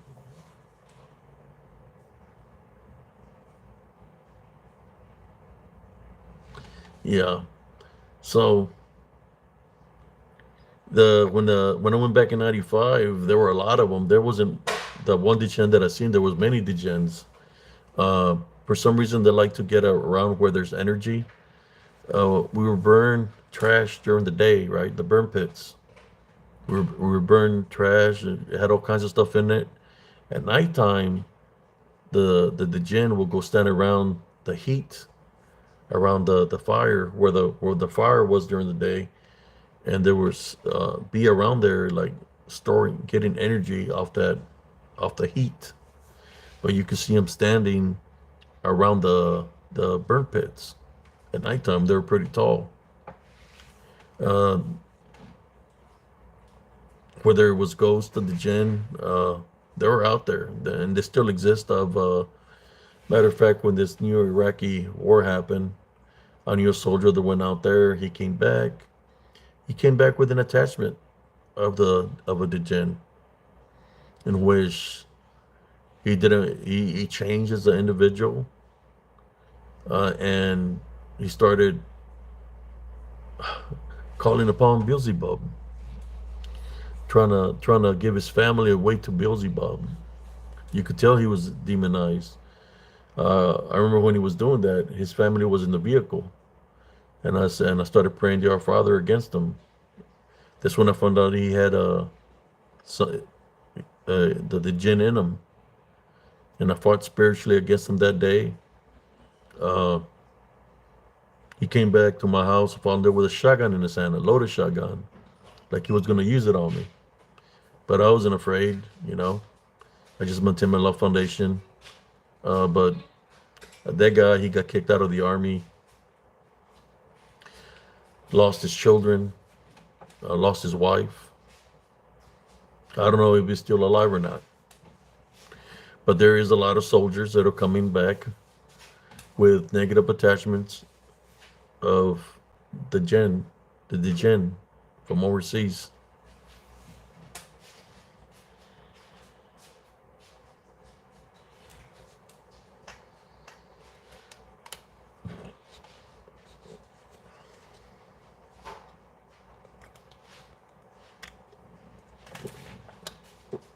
So I haven't even got into the topic I want to talk to y'all about. The things that I've seen, right? Well, you know how you're talking about the Masons. There's others that are besides the Mason that exist. And the first ones that I met was my first duty station in Germany. I shared the story. I'll try to go as fast as I can with the story. I was at this bar called B-15s, and this is after the war, right? I'm at this bar, and there's this young female, I'm talking to, very beautiful, looks like a model, around my age, I was 19, and she's she's telling me that she's a gypsy. So, I'm talking to her, and I ask her if werewolves are real, and she said that they're very real in the gypsy community. Not just werewolves. Uh, she said vampires, but werewolves is their number one thing that's within the gypsies. She was talking about certain transformations and all kinds of stuff, right? So I'm like, she's only 19 years old. She's not she doesn't look like a gypsy. How does she have all the wisdom and knowledge? Because gypsies are supposed to be like witches, right? So I'm drinking, and the club closes, and I start walking with her. She's got her bike, walking with her bike, and we just talking away. I'm feeling good. So we get halfways, and I guess that's where she lives. And I still have like I'm halfways to get to the billets. And she said, "Look, so you're a nice guy. I had a good time with you. If you want to, you can go sleep on my couch. And in the morning, you can go back to the billets, since it's still like quite a bit to go to the billets."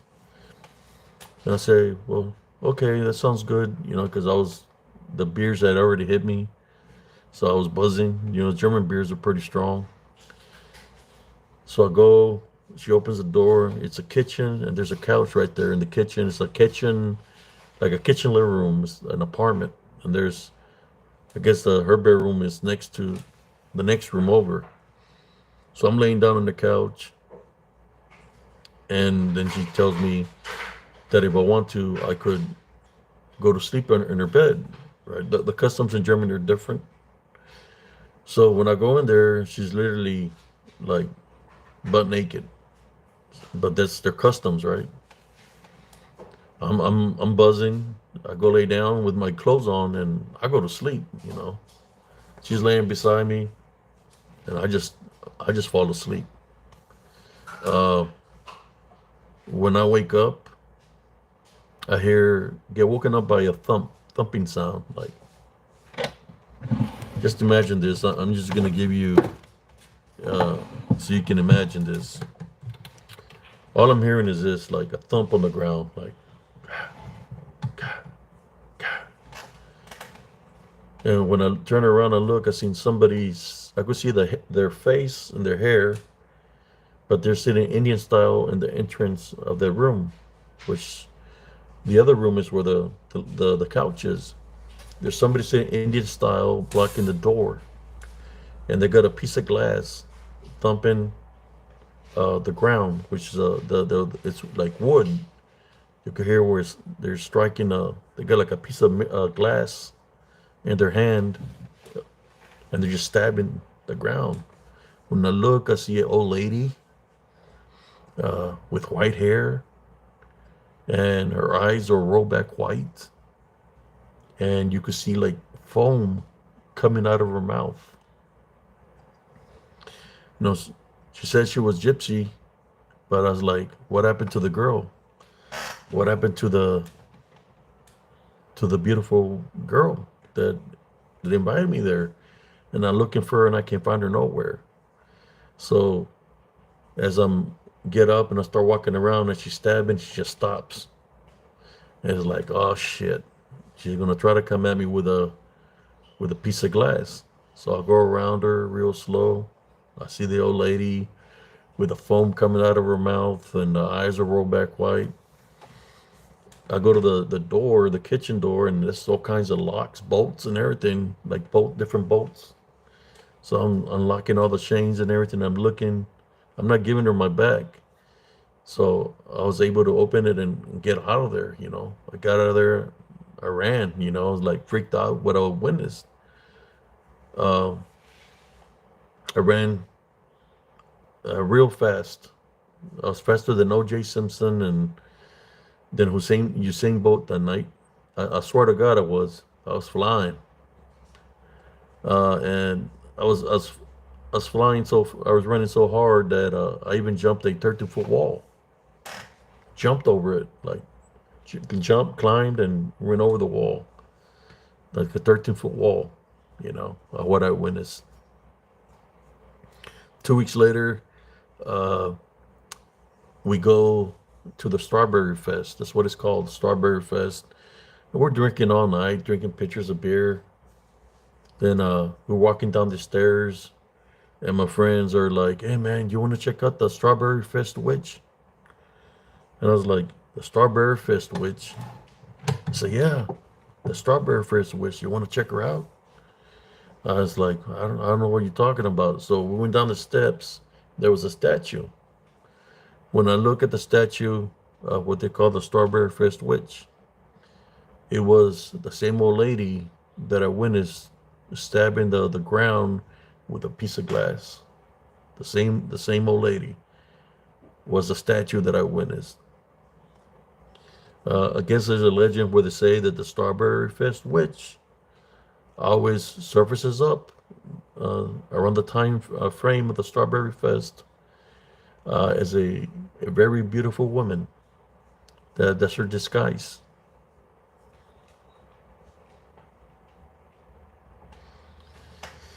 So literally ran into the Strawberry Fair Witch. It was in the form of a beautiful woman. She did have a certain perfume on. It was pretty strong. That maybe that perfume was cloaking her true nature. You know, a certain perfume she had on that day that might have been the cloak.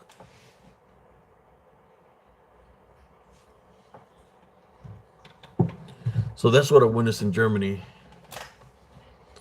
was the Strawberry Fest Witch, and then in the location where the bar that I ran into the young girl, right beside that bar, there was a basement.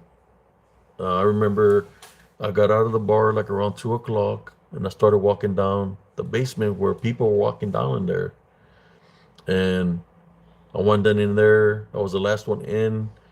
This big old metal door got closed, and it had a big old uh, chain and a big old lock. This guy was humongous, like 6'9", just huge dude.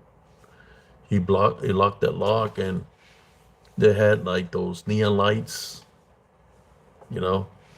And I'm looking, and there's like couples sitting in booths, and next thing you know, I see a girl run. She jumps on the bar and starts crawling like she's got some kind of animal.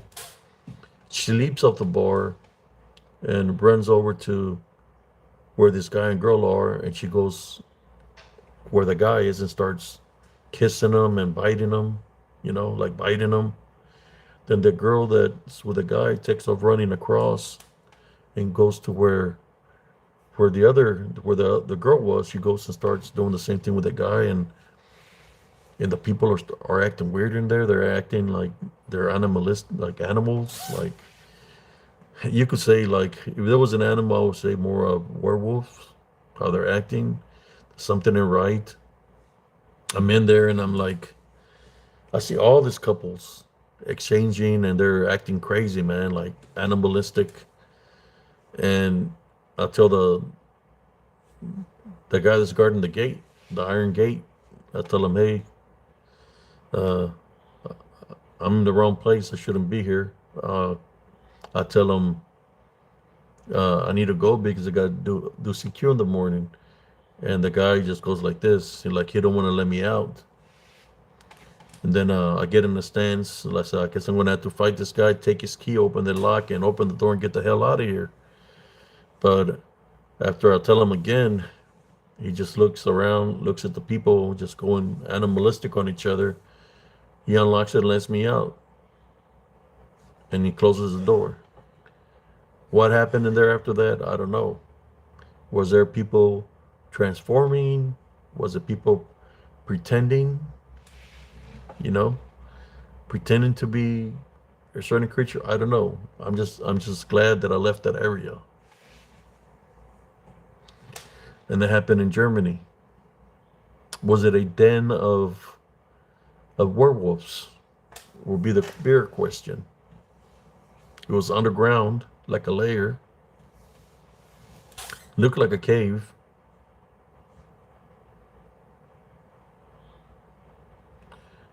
Yeah, the Black Forest.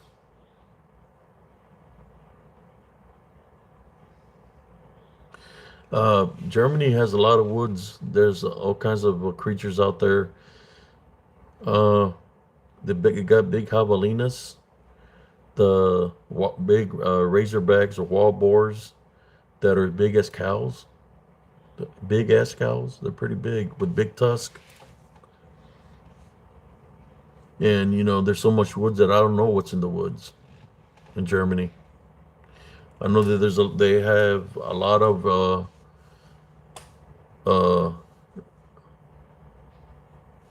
wild boars. I know that.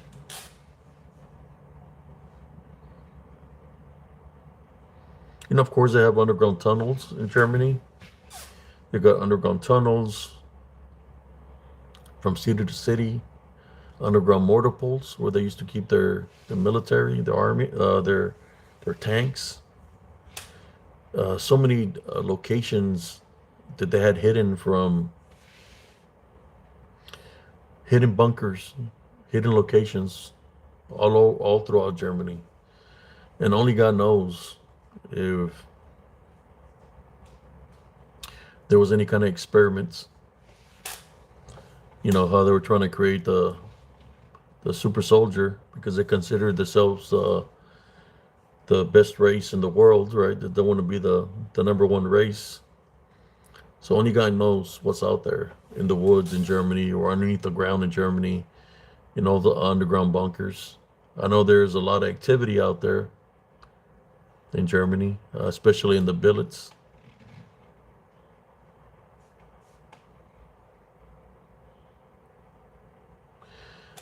There was an attic. I would have all kinds. I've always seen spiritually all my life. In my room, I could always hear somebody running up the. I could hear like a truck going through the adobe bricks, and then I could hear somebody running on rocking with their high heels up the stairs. I lived on the third floor. They'll come walking through the hallway, and I could hear them go into my room, and then when they're in the room, they would start choking me. You know, it was a dream that I was having, a recurring dream in the room that they moved me to. So it was like a daily thing where this dream was happening to me where it was the same thing over and over.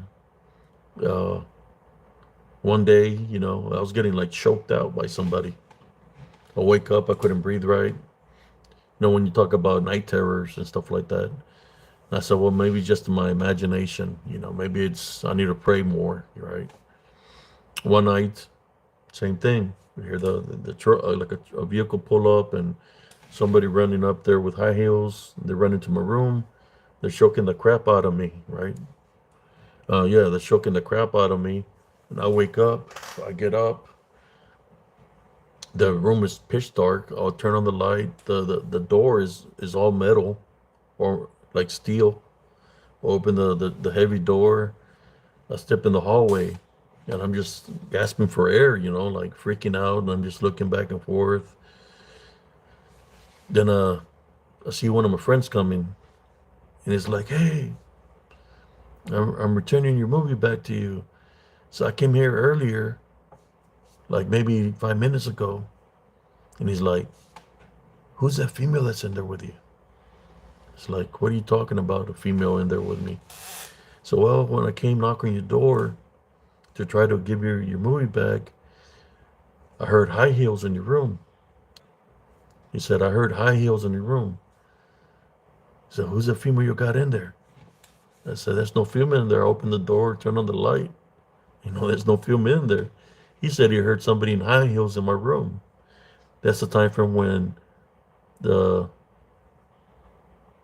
this whatever it was, demonic or uh, apparition, phantasm, the phantasm, whatever it was choking me when he heard the footsteps of the high heels in my room.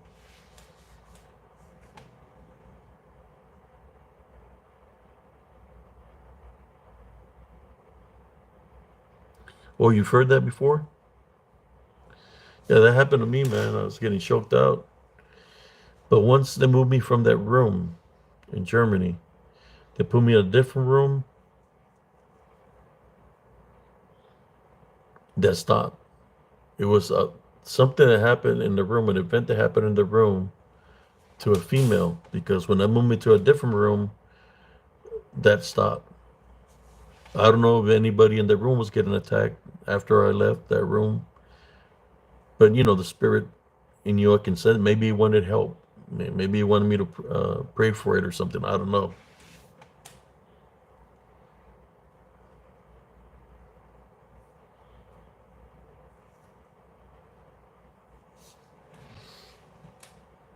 But yeah, just a lot of strange events. I was always seeing in the attic where we had our classroom, those billets. I'll show a picture of the billets how they looked, so you can just by looking at the billets when you see them, you're gonna like, man, that looks scary as hell. I'm gonna place a picture. I got a picture somewhere of the billets how they looked.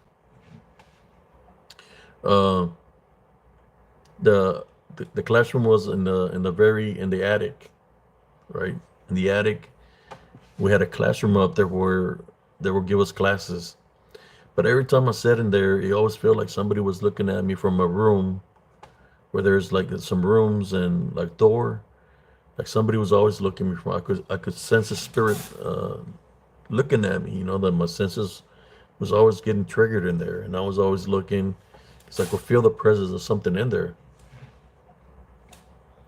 All the time in Germany, we went to war, came back, went home on leave, went back. They said that they were going to start sending people to different duty stations because they were deactivating our unit.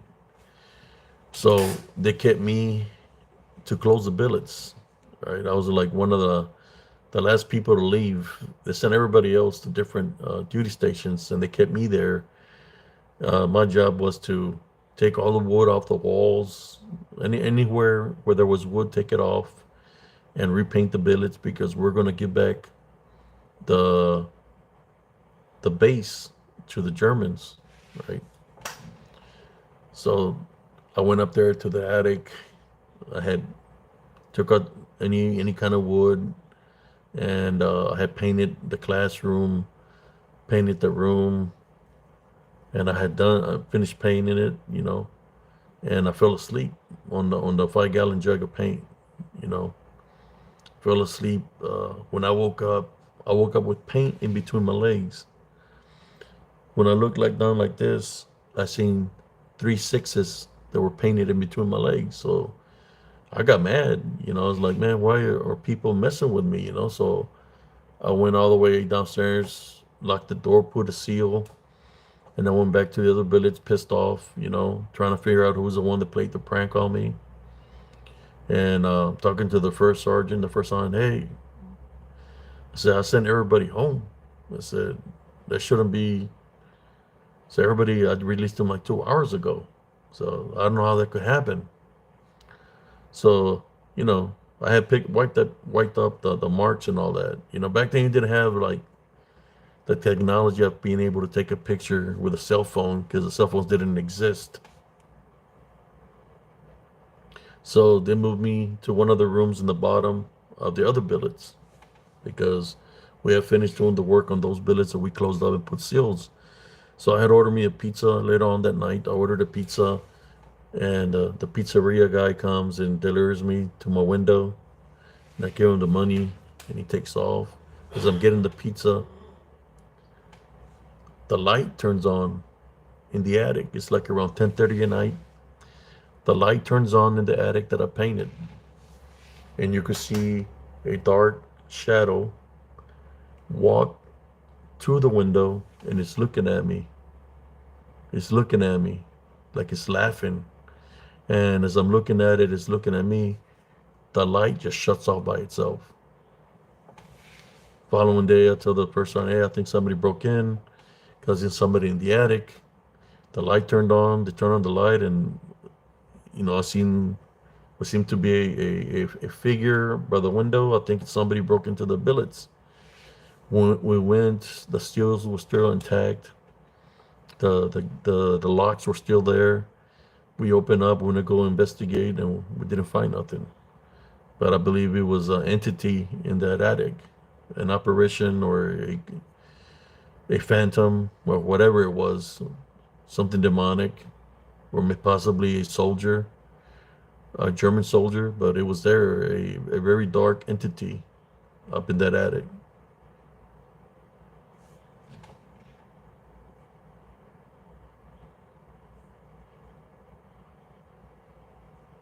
Yeah.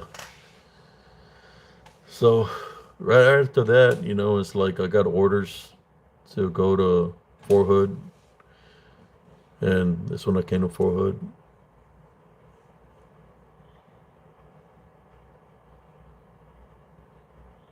So many strange events that I experienced out there in Germany. Strange people.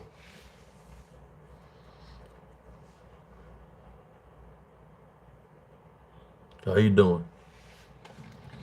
So this is what I've been thinking, brothers, sisters. I've been thinking I've been going about going doing lives even earlier if I can. 7 to whenever, 8 to whenever.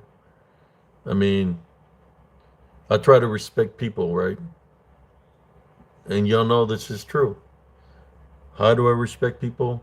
I don't try to interrupt in anybody's time frame or timeline that they go do their lives, right? So what I do is I wait till late at night. For those who know, from 12 or 12 on up, early in the morning, it's when I do my live feeds. From 12 to 3 in the morning, 12 to 4 in the morning. And I've been doing that, right? Out of respect to all the podcasters, right? That I'm showing them the respect, let them do their thing in the time frame when people are up. But since I've been getting targeted in my timeline by these individuals, I'm just might just do the time frames of when they're going live to do it. That's why tonight I started at 10, but I was really thinking about going on at 8 just to do it, just to see what would happen.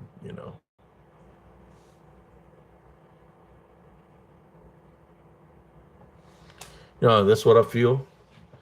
To me, I'm just trying to do my thing, and I've been respectful. Y'all know I've been doing the late night lives for a very long time. I've been respectful to people, but people haven't been respectful to me. So I'm thinking about going in their time frame and just to get more viewership for spiritual encrypted encounters, do lives. It's just as you know, I've done some lives during the day, do lives in the afternoon, I'm doing some lives in the evening. Change it up some, a little bit. Even though we do an hour or 2 hour live, and then I'll still do my live later on at night. I'll do that.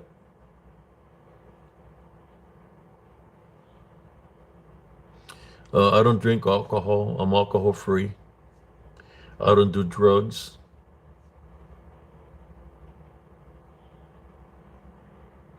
So that's what I'm going to do.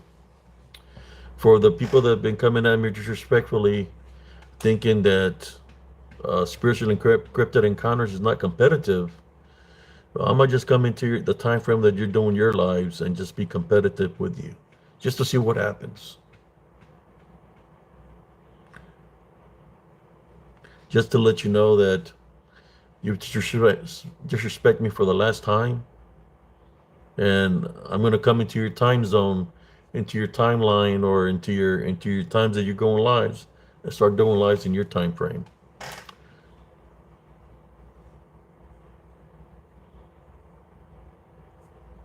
Thank you, Sister Madeline. Like I said, I'm a respectful guy, but man, if people are coming at me in a negative way, people that are seeing saber-toothed tigers, I was like, man, I don't know. Saber-toothed tigers happened a long time ago. Coming at me in a respectful way. Well, I might just do a live in the time frame you're doing a live. Yeah, because I do what I was trying to do when I made a quick video, but I had to delete it because I got targeted real fast on YouTube, here on YouTube. I was thinking about going out more deeper into the woods to catch the DDN of what I captured, the disembodied demonic Nephilim, which whether my video is going to capture them or not, or I'm going to hear a disembodied voice. That I want to do a little bit more of that. That's what I was thinking about doing, but I don't know yet. That's one of the things that I wanted to do more, because before I was doing that a lot, and I cut back on doing that because I was running into force elements that are out there. One of the elements that people can't leave out of the equation is elementals. Elementals exist also, and they're out there. Let's just talk about some of the things that are out there. Well, there's so many things, right, that people talk about. Some people just focus on the Fae. On the Fae. But what was before the Fae? There are many things that were before the Fae. You had the 1/3 that fell from the heavens. The Fae came to play when the Watchers slept with women. I believe the Fae were created then, right? Or after, I don't know. It's just so confusing. There's so many things that exist. You got the children of Lilith that exist also, right? That could be part of the Fae, right? So many things that exist that are said through the history books. But what I know of, what I witnessed when I go in out there, I believe I have a picture of a possible Fae, and I'm gonna take a screenshot of it so y'all can check. I think I got two where I've captured the image of something that looks like a woman in the woods. I just need to work on the picture so y'all can see it. That they have abilities to manifest, to look differently. When they're called the Watchers, it's because they're watching. They're watching your every move. They're watching how you speak. What are they watching? So they can mimic you, right?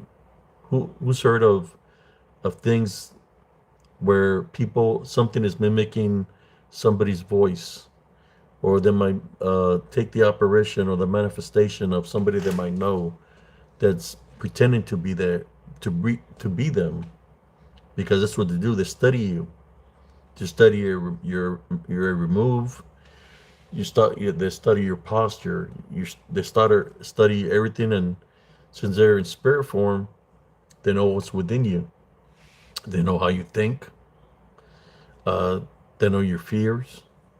So that's how they study you, right? So they can do what? Mimic you. Yeah, familiar spirits.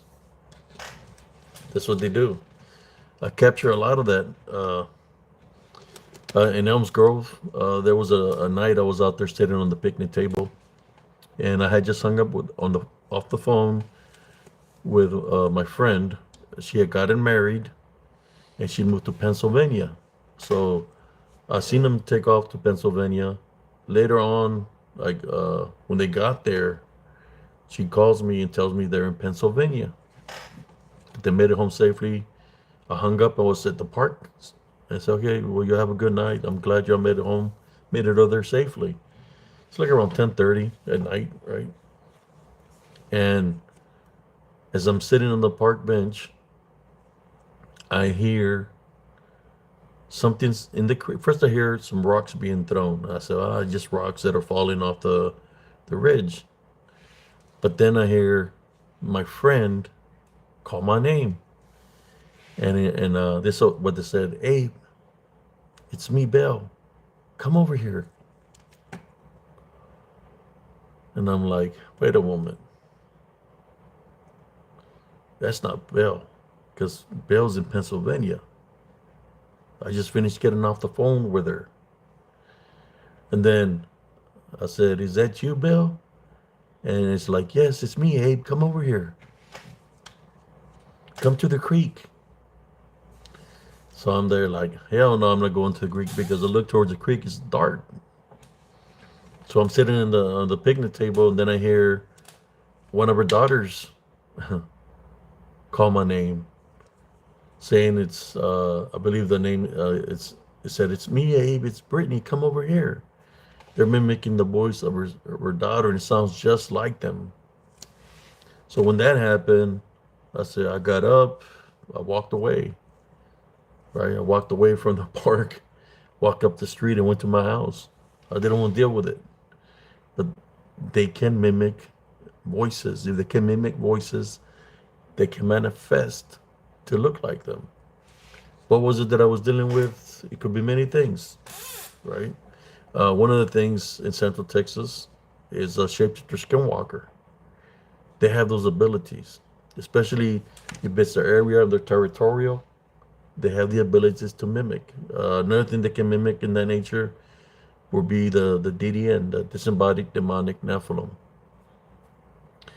The Nephilim that was created by the Watchers. The women became harpies, and they became sirens.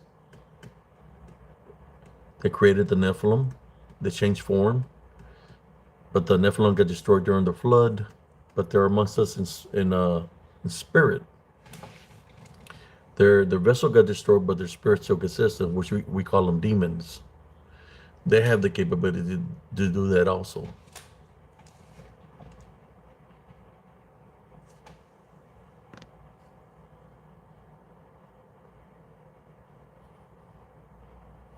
Yes, mimicking, love cat.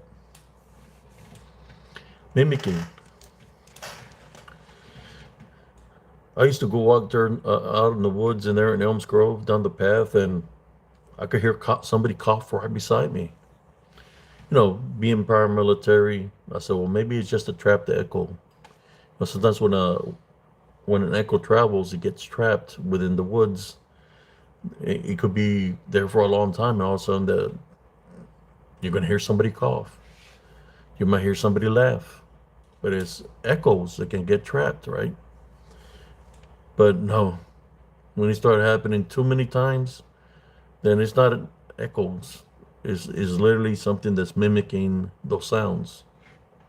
Um, One of the things that happens in that path is sometimes you might hear something running towards you from the woods. You can hear the footsteps. So you stop, and the footsteps that are running towards you stop. Sometimes you might hear somebody laugh. Sometimes you might hear somebody growl from the footsteps where they stop. Uh, or sometimes you could hear somebody whisper right in your ear. You might feel somebody tap on you. Um, just so many different things that they can do. But the one thing you're not supposed to do is be afraid. Because if you're afraid, then there's a spiritual opening. What you do is go into prayer to fight those forces that are trying to come up against you. But yeah, a lot of activity there in Elms Grove Estates in Killeen, Texas. In the woods, in the park, outside by the airport, by the golf course. Just all kinds of activity there in all that land.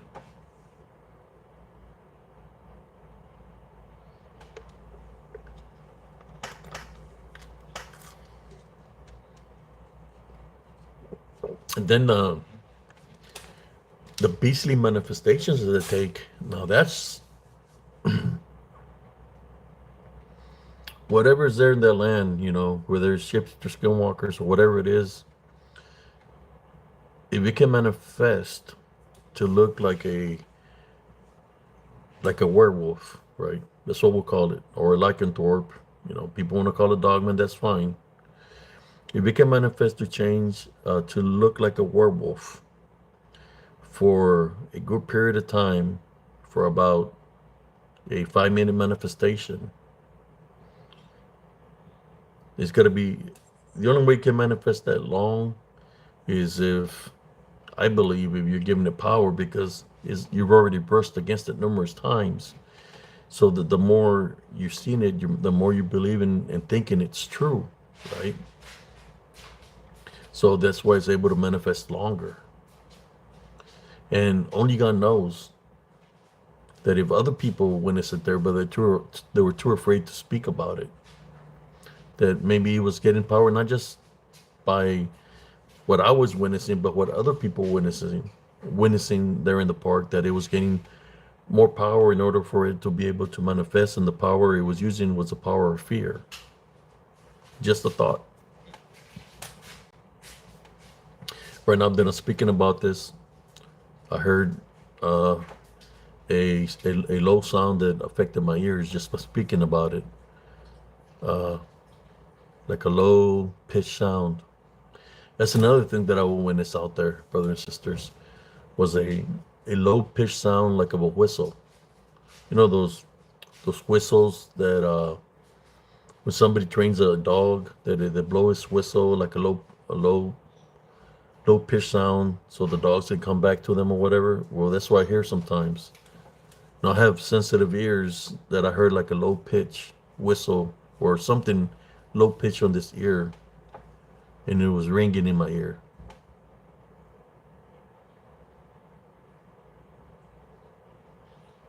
Yes, Skinwalkers, Brother Haywood. They're out there. In Central Texas, it's a hot spot, man. In Salado, Texas, you can look it up. Salado, Texas, they found an excavation site of the oldest living natives around the world. The excavation they found in Salado, Texas, is the oldest excavation site of all the sites around the world. Is in Salado, Texas, which is Central Texas, and they're just there in Salado, Texas. But natives used to live all throughout Central Texas. On Fort Hood, Texas, which is Fort Cavazos now. When I was there, it was Fort Hood. One of the ranges between Trapnell and Clabber Creek, there's a range there, a mountain range, that is guarded by MPs. You're not allowed to go up there because it's Native Indian burial ground. But I'm more sure that the MPs that guard that they see things that are out there. They just never talk about it, which is the shapeshifter skinwalkers are out there on the ranges too, because I would see them. How you doing, Sister Nelly?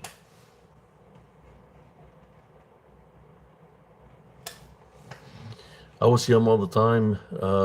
Being a tanker, we had day fire. Then we have to qualify for our tank. We have day fire, and night fire. So we have to, in order for us to qualify our tank, we have to shoot it during the day, do a day run and a night run. So our tank, when we do a night run, would be done sometimes at 3 a.m. I remember we did a night run, and it was going to go get debriefed at the debrief site to see how we did on a run. We were going to the debrief site. Near the debrief site, up there by the wood line, we seen 2 of them, 2 werewolf-like creatures looking at us, like they were watching us. And as they were watching us, we stopped a little bit. we looked at each other, me and my TC, because I was a gunner. And I said, do you see that shit? He said, yeah, I see that. Then when we looked back, that wasn't there no more. And we just looked at each other and we said, what do you think that was? And he told me sometimes what's within Mother Nature, you just have to leave it alone. You know, it's there for a reason. So it's not for me to know what it is. It's just for me to know that it's there. So we just continued to go on to the debriefs, you know, and I've been trying to get him on to talk about that. Uh, he's kind of shy, which is my tank commander.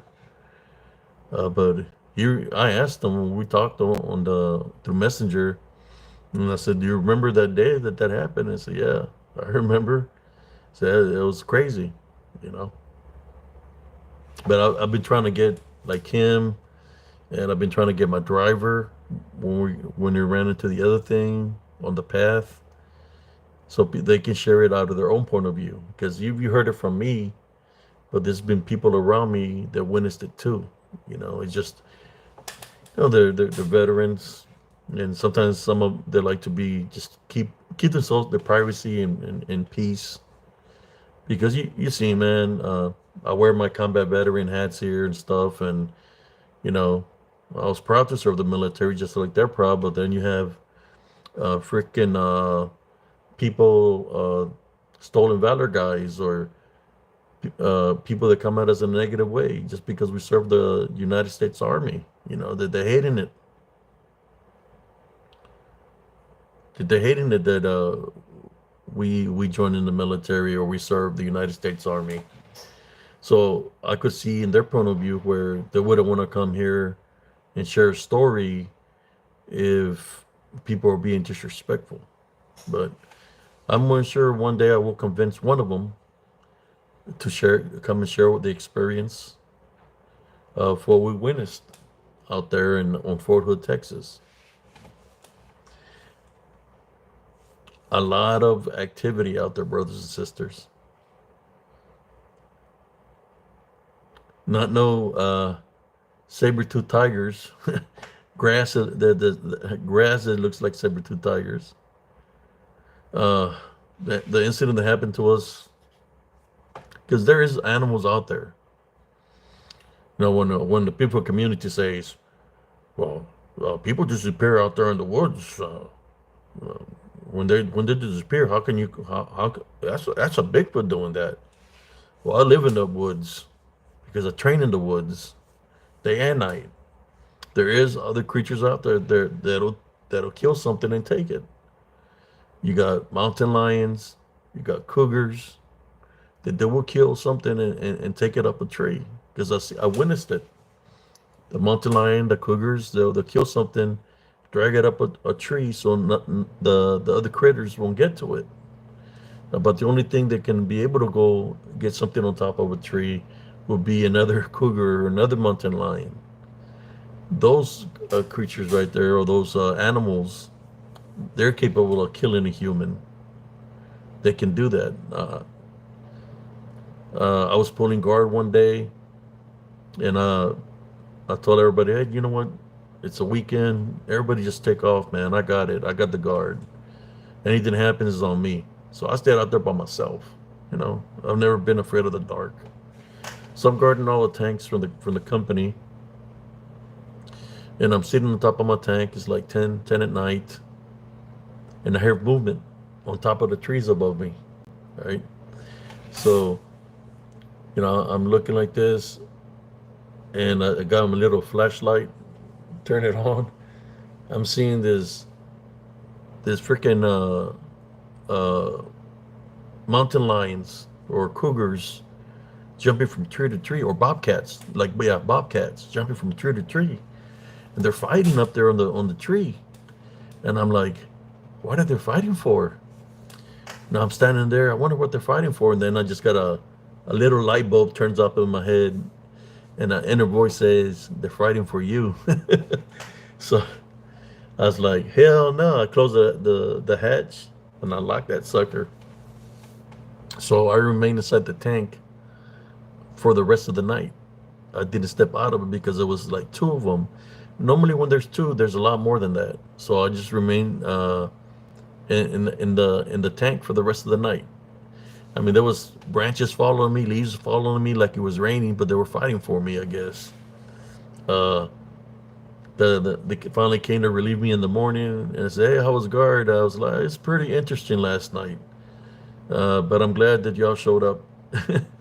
Yeah, there's animals out there that can kill a deer, kill a person, and drag them somewhere because they're that strong.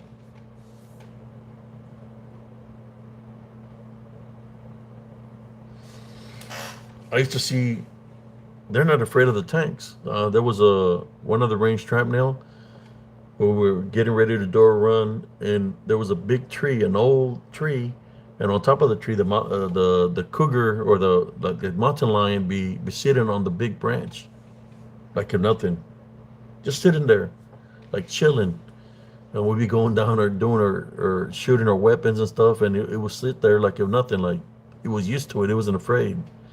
I guess he knew that we wasn't gonna do nothing to it, but as big as it was, he knew that we wasn't gonna do nothing to it either. Like because it was big. But they're out there. Then you got the coyotes that are out there also. But I'm not worried about the things that are of the flesh. I mean, yeah, we should worry because they can attack. It was other things that I witnessed out there. The shapeshifter skinwalkers.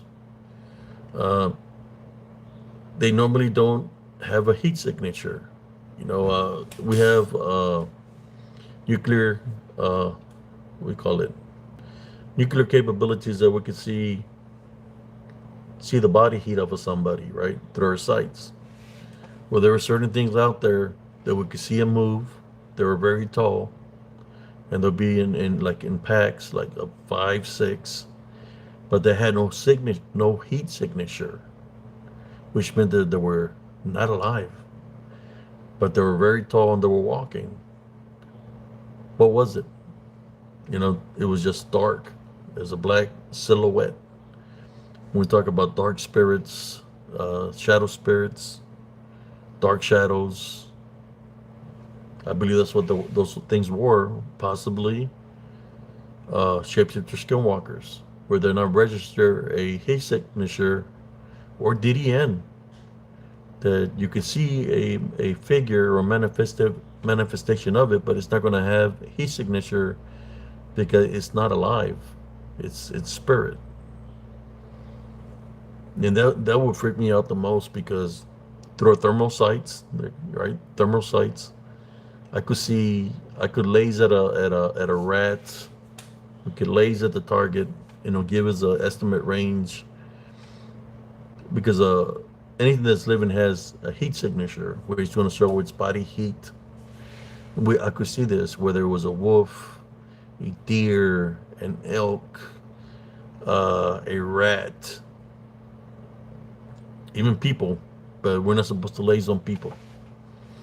I could see their heat signature, but these things here, they had no heat signature. I could only see their figure, and I could change it to different pixels. We had the capability to change it to different pixels just to see if we could see what it is, or different filters, right? And it wouldn't show itself, but you could see it moving downrange on Fort Hood, and they were bigger than the targets. They're pretty big, and I was the gunner, so I would tell my TC. I said, "Look, I said something downrange. I said I don't want to go down there because we're not supposed to go downrange, especially if we're hot. If something's down there, like a cow or something, I'll tell them there's something down there by the targets, and it has no heat signature, but it's moving." So he would go look through his sights, and he would see it too. It's like, man, so he will call the range control and say, "This is Delta 3-1, or that time we were Delta 3-3 said we got something moving down range by the targets. He has no hit signature, but we got something moving down there. You know that there was something moving down there, so they had to call a ceasefire. You know that we have to change our colors of what do you call it, from red to green.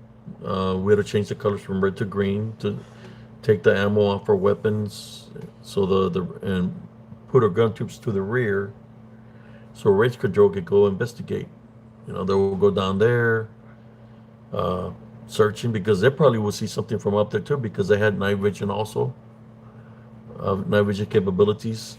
So they'll go investigate what's moving down range, but there's sometimes they'll say there's nothing down here. You know, so they come back and restart the range, and you know that could be like almost a 30-minute delay. You know, but we had to do what we had to do, because you know it was somebody down there, and if something happens, then it's on us, right?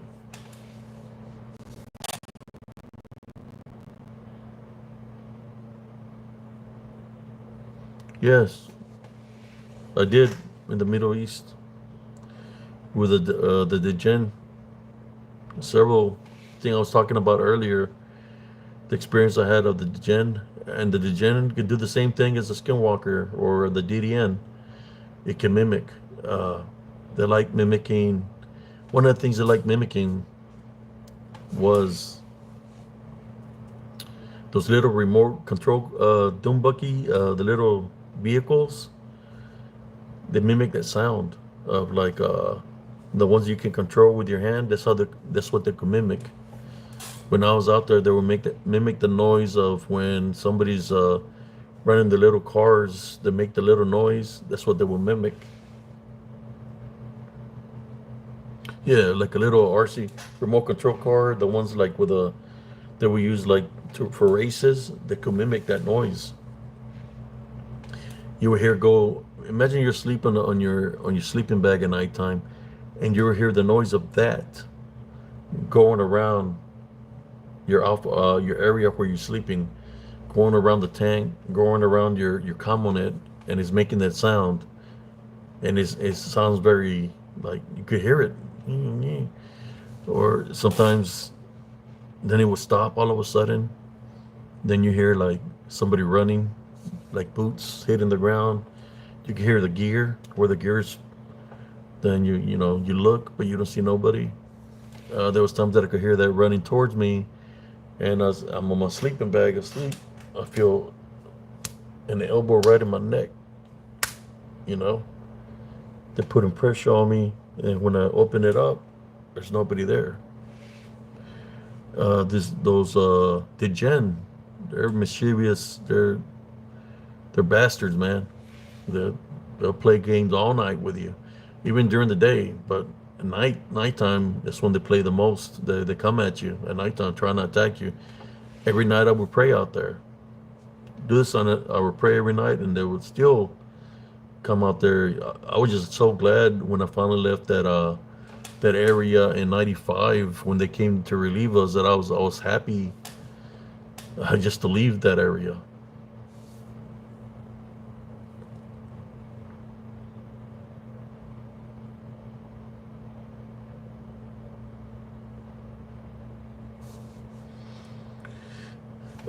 At first, Sister Nellie Turner, I was the one that would always pray for our group, and I was the one that's always giving them the heads up spiritually of the things that are around spiritually. Uh, my driver is like, Sergeant Cias, I don't believe in any of that kind of stuff. And I said, man, so look, this is what's happening down here. This is what's happening to me. I'm letting you know. He said, be careful when you go to the Alpha Alpha in the center, because I know you like playing cards out there and, gamble. Just be careful because they're out here. It's like, there's nothing out there. So, okay. So I'm asleep. I'm laying down in my sleeping bag. It's like around 1 in the morning, and I hear some gear, like something's running. When I look, it's my driver. He runs and jumps on the back slope of the tank, jumps in his sleeping bag and goes to sleep.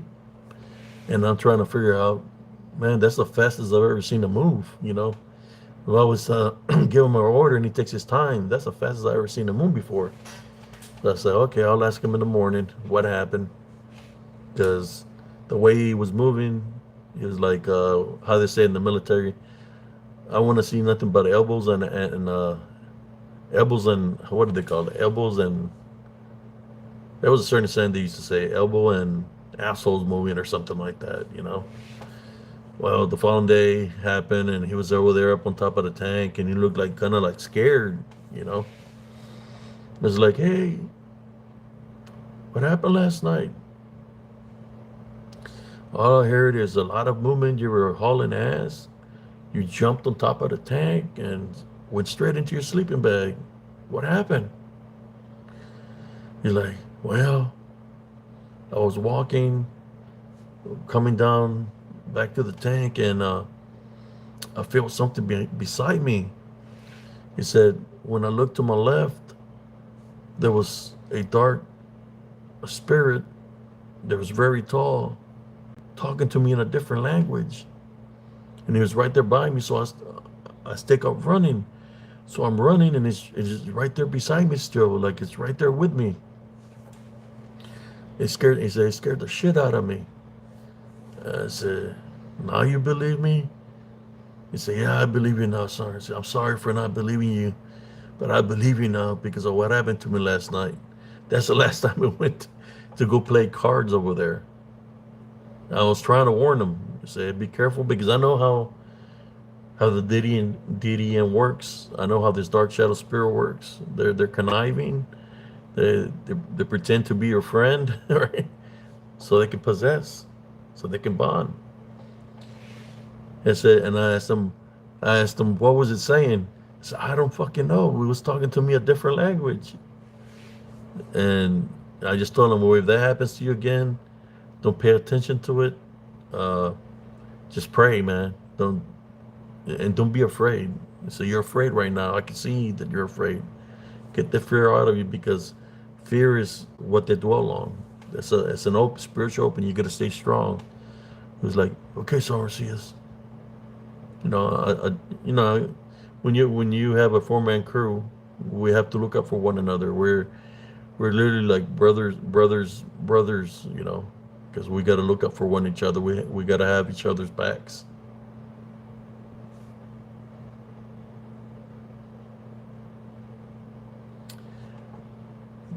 Thank you, Sister Yvette. Yeah, I was always looking out for my crew. That's why I would tell them. I've always had the ability to see what's around spiritually. There was one night where I was pulling guard, and the private that was pulling guard with me had to go use the restroom. I said, go ahead, go use the restroom, but come back as soon as you finish. Well, this guy went to the restroom and fell asleep in the restroom, right? I didn't know he was asleep. I'm looking through my night vision, waiting for her to come, but he's not getting there. I'm guarding the front gate. On the front gate, there's a Constantine wire from one side to the other. We got sandbags that protects the main gate, right? If somebody comes in, we're supposed to give them the secret, ask them a question, and they got to give us the secret password.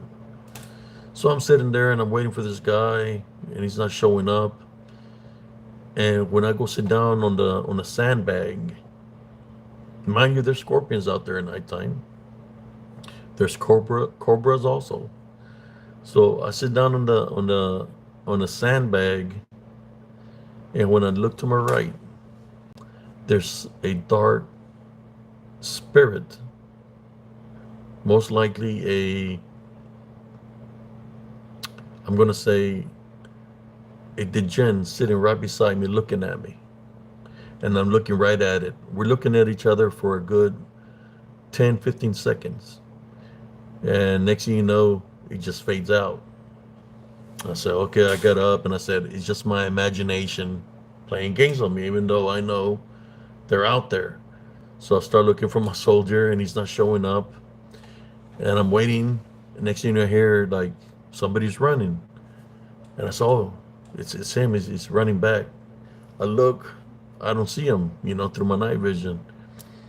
Then when I look to the right, because I'm guarding the gate, I see three soldiers, or should I say spirits of soldiers.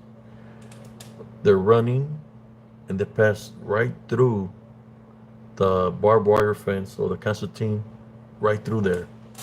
As they're running, they pass, they disappear. So the following day, I get in trouble because I didn't wake up the other people. I didn't want to get the guy in trouble that he fell asleep in the restroom.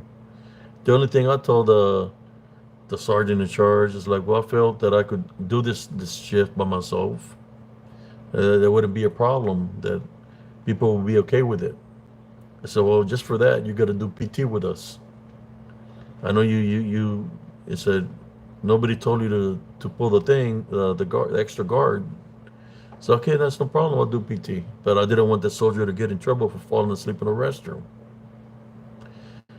That's an automatic Article 15, 45, 45.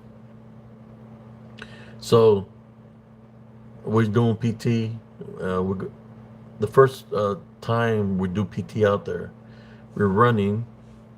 As we're running, the guy, one of the soldiers that's running behind me, he steps in a hole and breaks his leg. He breaks his leg. He's in a hole that we have to go pull him out of the hole. When we go look in the hole, there's three skeletons in the hole, which was I guess a grave of three dead Iraqi soldiers. It was, and I believe those three soldiers that I seen running were the spirits of those three skeletons. Spiritually, they were trying to tell me that they're there. You know, but that's what happens when you're spiritually gifted. That you see things that other people don't see, in which you get questioned a lot. I've been doing this since I was a kid. This gift has been with me since my family knows of my abilities. That if they start having activity at their house, that they call me to go to their house to get rid of the activity that's happening in their house, because I'm able to do that. I go cleanse their house. If I see the activity, or should I say, the dark spirit or unclean spirit, I see where it's at. I go to the location where it's at, and I tell it to leave. That is not welcome there to leave. I cleanse the house. I bless the house to get rid of the unclean spirit.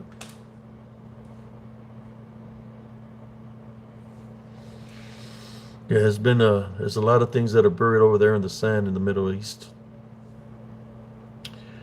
The degenerates in the Middle East. There's a lot of people that are being spiritually bonded in the Middle East. When you see, just in the 90s, when you see guys that are Muslims holding hands, and then they start tonguing each other in the mouth. Yeah, pretty interesting. And I'm like, I'm out there in this foreign country where I'm seeing these demons, these degens, seeing these abominations sticking the tongues down their throat. And I'm like, why am I here? So these people, that they're sick, Why am I even here? If I'm protecting these people that are doing things that are against God, hell no, get me out of here. So no wonder the degen is running loose over there. No wonder all these events happen over there. And that was in the 90s. The degen, I call it the degen. I think it is degen. Yes. You can see it sometimes in some other people. Because it's kind of like the djinn can manifest to look like something else. It's the eyes. I believe it's the same thing as what I witnessed of a shapeshifter skinwalker. It's the eyes, the yellow. They have a yellow eyes. When they have the unclean spirit of the DDN, the shapeshifter skinwalker, the Djinn or the Jinn is the yellow glare in the eyes. That's when you know there's something in them. So if you ever see somebody with a yellow glare in the eyes, it might not be a person. It might be a manifestation, but the yellow of the eyes is the source, the power that's within it. So that's what you pay attention to is the eyes. Look into my eyes. No, I'm just kidding.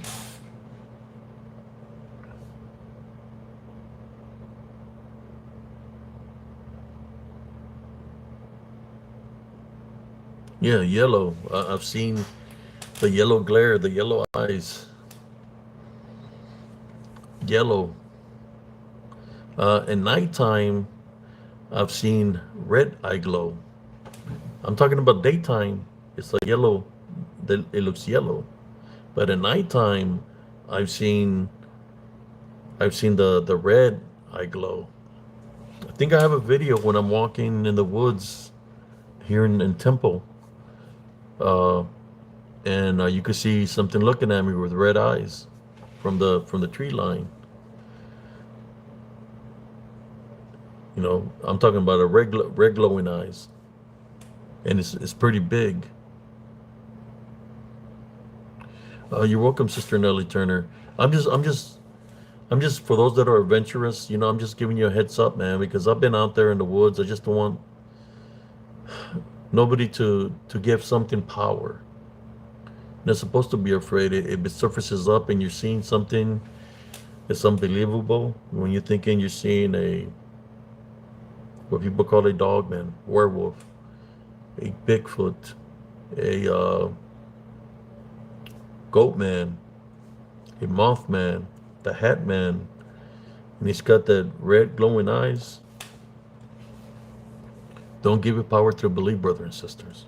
I'm telling you, because or fear, because that's why they manifest that way. If you're fearing it, it's going to attack. If you're believing in it, it's going to attack. So you have to maintain calm, relax, no matter the manifestation, no matter how it's looking, no matter what sounds it's making. If it's talking to you, if it's making a growling sound, if it's screaming, if it's mimicking a voice of a child or a woman, don't be afraid, because then you know what you're dealing with is something that's demonic, right? Demonic in nature. Don't give it power through fear. He must say something threatful to you. Don't be afraid of it. You have to maintain your faith, call upon Jesus Christ, tie, bind, and rebuke it in Jesus Christ's name, so it can go away. That's what they do. They like to play the fear factor games. I mean, not to be disrespectful about certain people, but when you're believing you're seeing a saber-toothed tiger, and there's no tiger in there, and everybody else is telling you there's no saber-toothed tiger there. He's just grass and trees. No, there's a saber-toothed tiger in there, and it's a picture, and nobody's seeing it.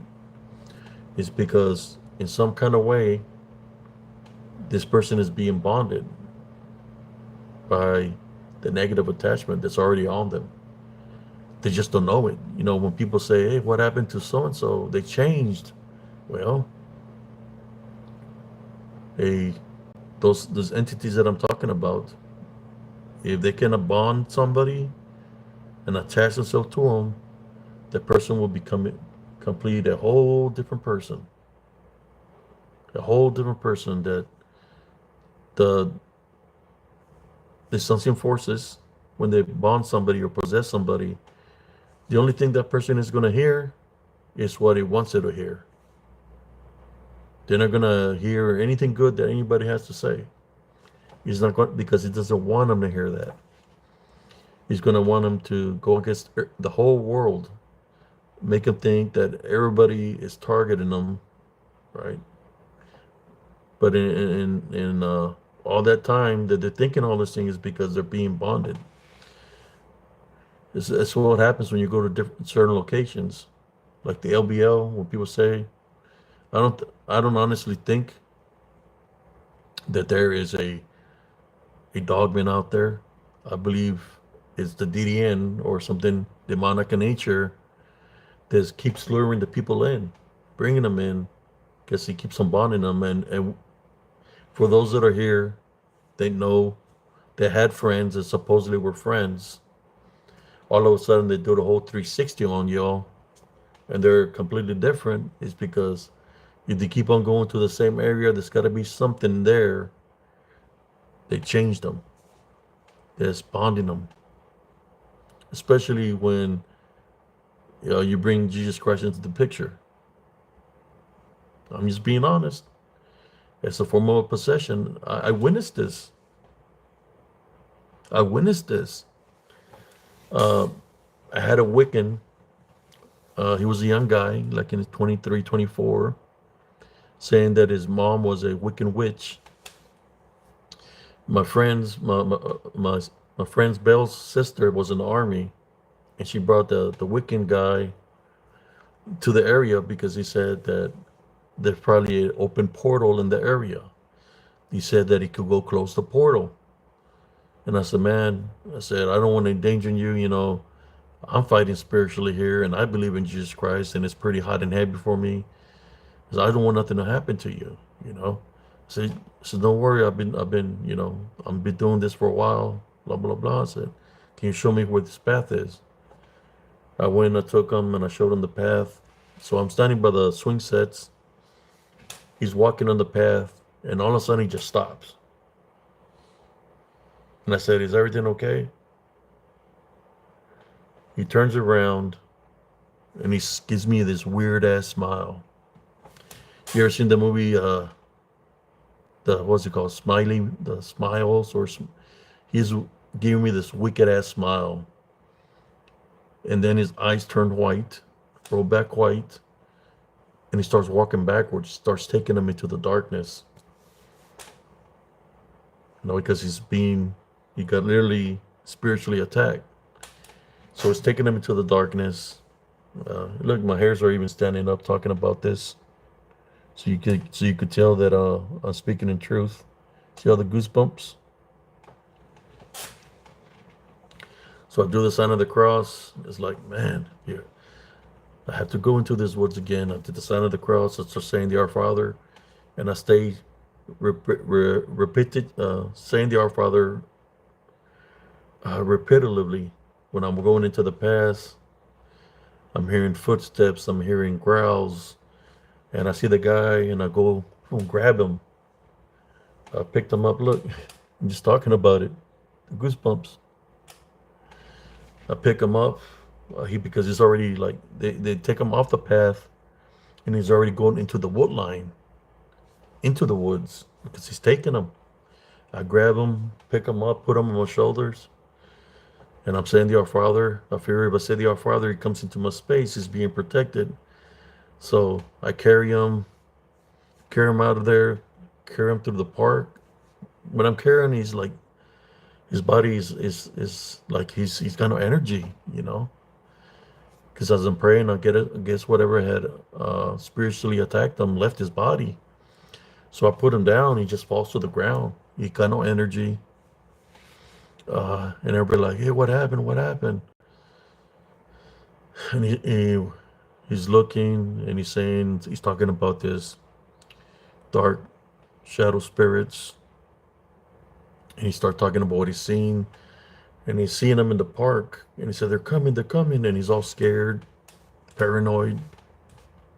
We look, we're not seeing nothing visually, but he's saying that they're there, and he's all scared, freaking out.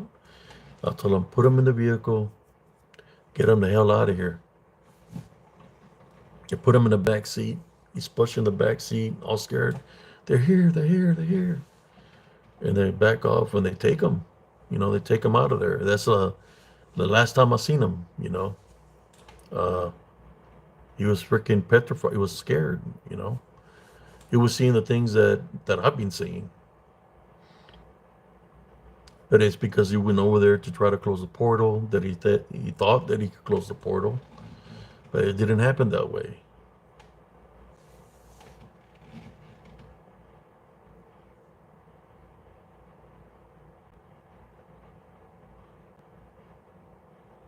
Kick in the door in my dreams, Aaron.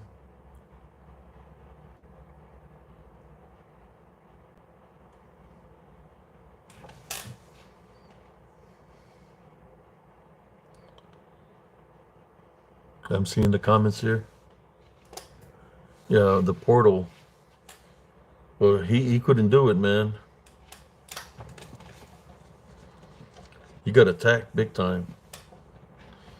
Because I tell him, I know you're Wiccan, but I believe in Jesus Christ, and I can go in the path, and I'm okay because I'm being protected. But he's going in there without believing in Jesus Christ, and he got attacked. I don't know whatever happened to the guy. After that, he be continue to be Wiccan or not. I don't know.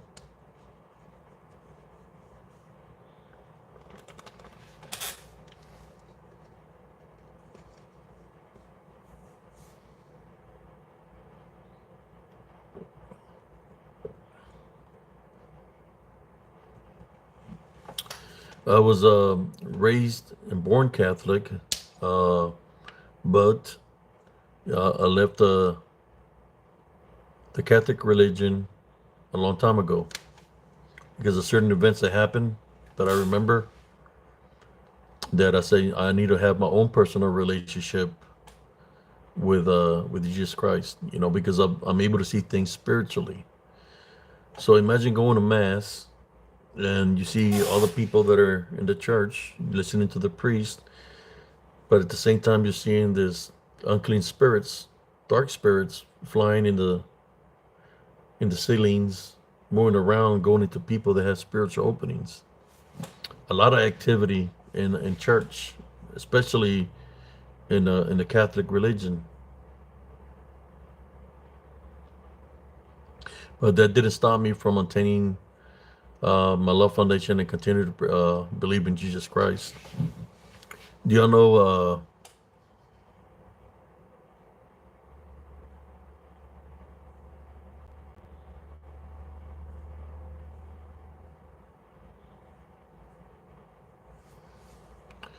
Hit me up. Yeah. After I finish the video, you can send me your email, and I can probably send you something. Okay. Do you have an email for an adult? Complete change in behavior. I have a few theories, but I would be interested to hear. Where are you located, Sister Lynette?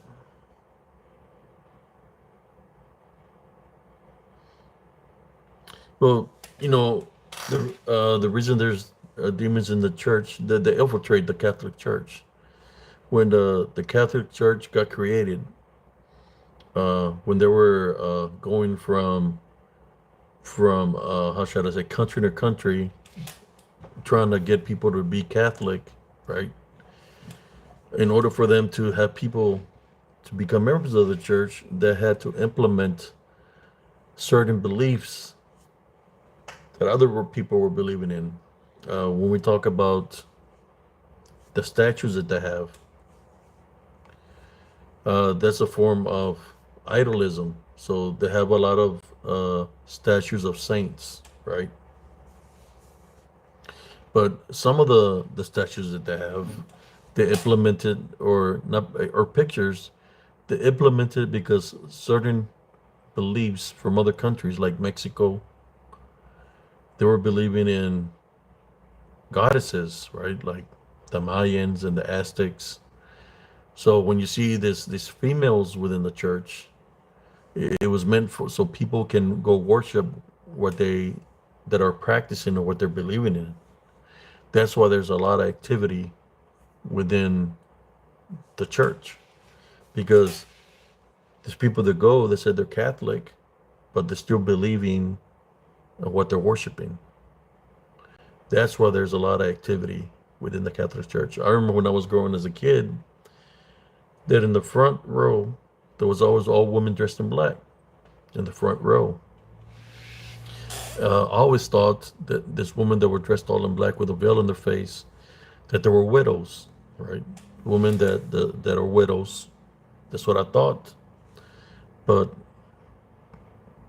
when they're chanting something that's not English or Spanish, then it makes you wonder what they're really chanting about up there.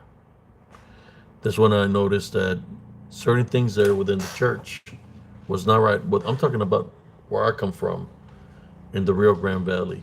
I'm not saying that all churches are that way, but I believe that it was happening there, it's happening in all the church. Uh, that's why I said I'm going to have my personal relationship with Jesus Christ and continue to praise Him in my own way, right?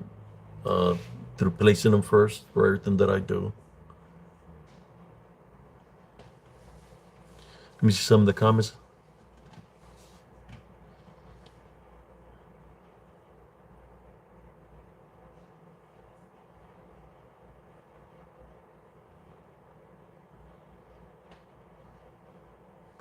Well, there is activity within the Church of the Romans, demonic activity within the church.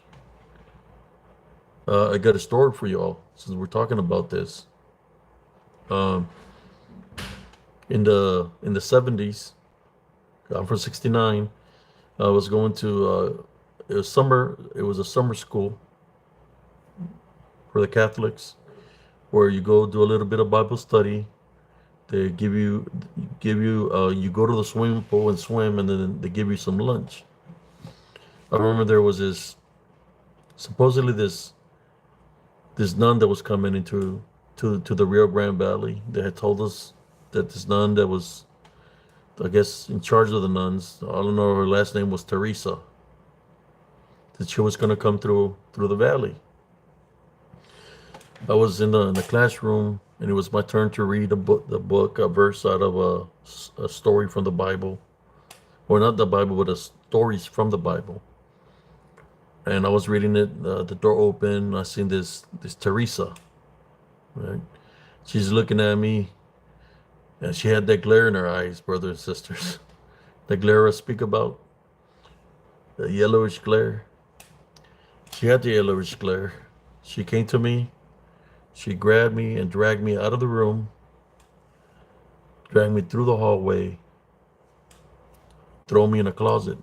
It's dark, pitch dark, locked the door. I was in there for about 3 hours. She opened up the door and she got this wicked smile on her face. And she asked me, "Are you afraid?" And I said, "No, Jesus Christ is with me." And she gets mad, or I would say, "God is with me." I think at the time I would say, "God is with me." She would get mad and close the door. I'll be there for another 2, 3 hours. That happened for about a week that she came to visit from overseas. Uh, I would tell my mother about it, and she would say, "You probably did something wrong to her. She probably sees something in you. That's what she's doing that." No, which is possible. She could have seen something, but if I'm telling her God is with me, why should she? Why would she get mad? Why would she try and install fear upon me? Which to me, no, I'm not saying that she was a bad person, but it's possible that she could have an attachment in her of what I speak of, the yellow glowing eyes, DDN, Legion, Jen, Skinwalker, that she might have had a negative attachment. And the negative attachment that was upon her was trying to install fear on me, but it didn't work.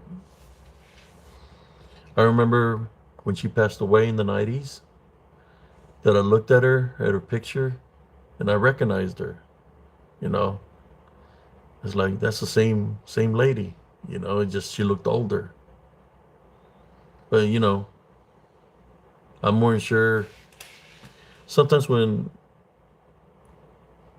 people think it's about an eye thing, they can get overwhelmed. because it's not about an I thing. It's about through Jesus Christ. And that's all we're supposed to do is through Jesus Christ. Pray for the Heavenly Father to guide us spiritually, to show us the way. And I'm more than sure from all the churches that she was going through in the Rio Grande Valley that somewhere, somehow, she got a negative attachment on her. So I'll just leave it at that. That whatever negative attachment she had on her, it came at me in a negative way. Not saying that it was her, but we see a lot of that, right? Here within the cryptid community, the paranormal community, where people can be cool and all of a sudden they're just a whole different person. Uh, it's because of the locations they're going to. Uh, Brother David from Texas, I used to call him Brother from David, Texas a long time ago. Before I found out that he was playing a game with me, that he was getting information from me and giving it to other people. He would ask me a question. So I told him that I couldn't be friends with him, right? Well, you seen, he's gone now. 2 days ago, I guess he had a heart attack. He's not amongst us no more. You just got to be careful. Be careful what you dabble in or what you're trying to do. I'm just letting you know right now, for those that are dabbling in wickedness, the things that you're worshiping or the things that you're dabbling in, or when you think that you're talking about the Old Testament, wishing bad upon people, evil is evil, wicked is wicked. Those things are not giving you any kind of credibility when you're coming against people that truly have faith and believe in God. You might think you have faith and believing in the Old Testament, but it's not the time of the Old Testament. It's about Jesus Christ. So when you're coming up against, everybody's got to go through Jesus Christ to make it into the kingdom of heaven. I just want you to understand that. When you come in at people, cursing people and stuff, that's a form of witchcraft and necromancy, indirectly, directly, or you're disrespecting women in a negative way.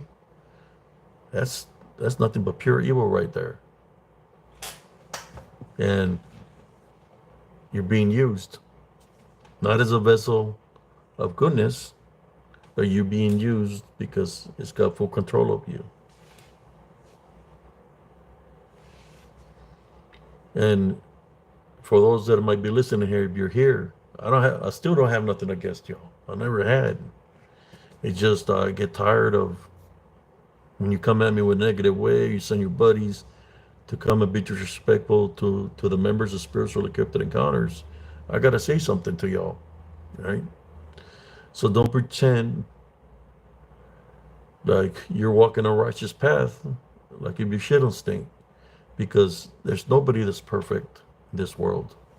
I'm just telling you that I feel that you're being set up for failure. That there's a bigger picture behind this.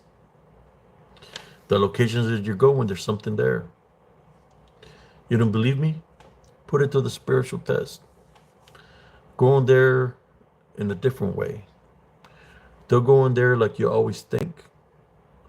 Go in there, if you truly say, if you believe in the Old Testament, you got to believe in the New Testament too, right?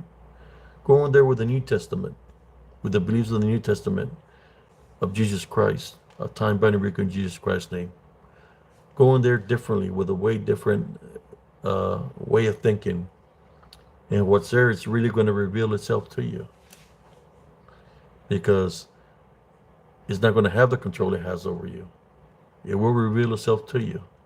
Then you're going to know what you're experiencing or witnessing out there is not what you think it is.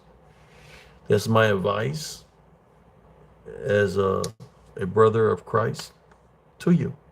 And you know who I'm talking to.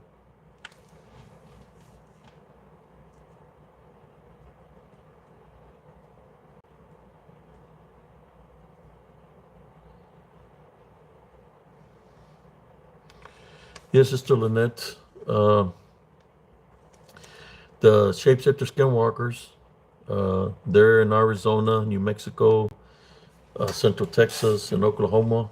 I can share a story about that with you, but I believe you might have a negative attachment, a possible shapeshifter skinwalker from those locations, because that's where they reside. I would suggest give them a black tourmaline. You're from Arizona. Black tourmaline. There's some minerals. Black tourmaline, a piece of selenite. Selenite will bring your guardian angels and angels to protect you. The black tourmaline will keep negative energies away from you. As you, I got this here, but all here behind me, I have nothing but minerals. I got a black tourmaline tower. You can keep it in his bedroom. I would suggest cleans your home, because most likely, if he's got a negative attachment, it's somewhere in your house, possibly in his room. But I would cleanse your home, place heavenly spiritual crosses on your windows, doorways, any passageway in his room. Even if he's not there, you don't want to do it when he's there, do it when he's not there. But when he does come into the house, make sure you place a heavenly cross on him, if he allows you to, and pray for him also. So if the negative attachment is upon him, he has to leave him. Maybe we're not going to be able to enter your house, since you're the head of the household. It's going to have to stay out of your house, in which the demeanor of your son should change.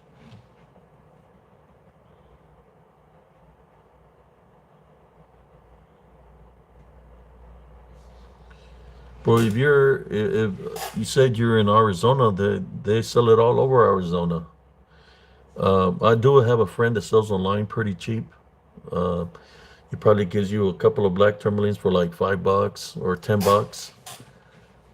His name is Joe Hopes, Cactus Moon Crystals. He's here on Facebook.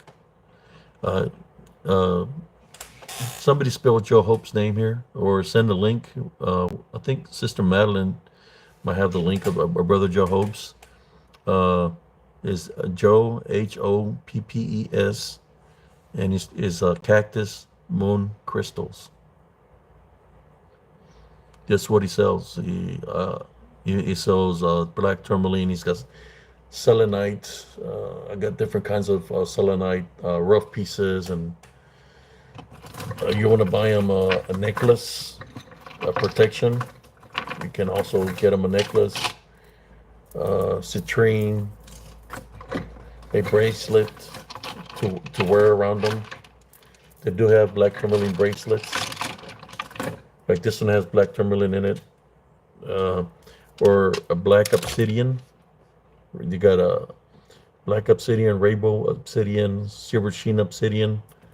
That'll warn off anything unclean, any negative spirits.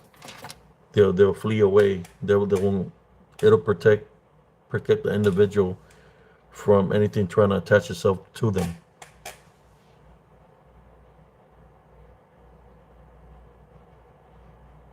Yes, obsidian.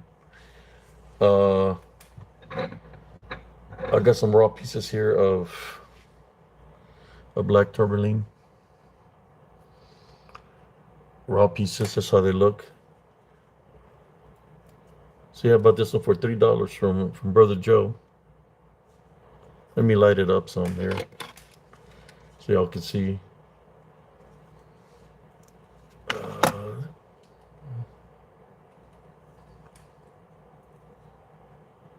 This a raw piece of black tourmaline looks like. This will protect you from negative energies,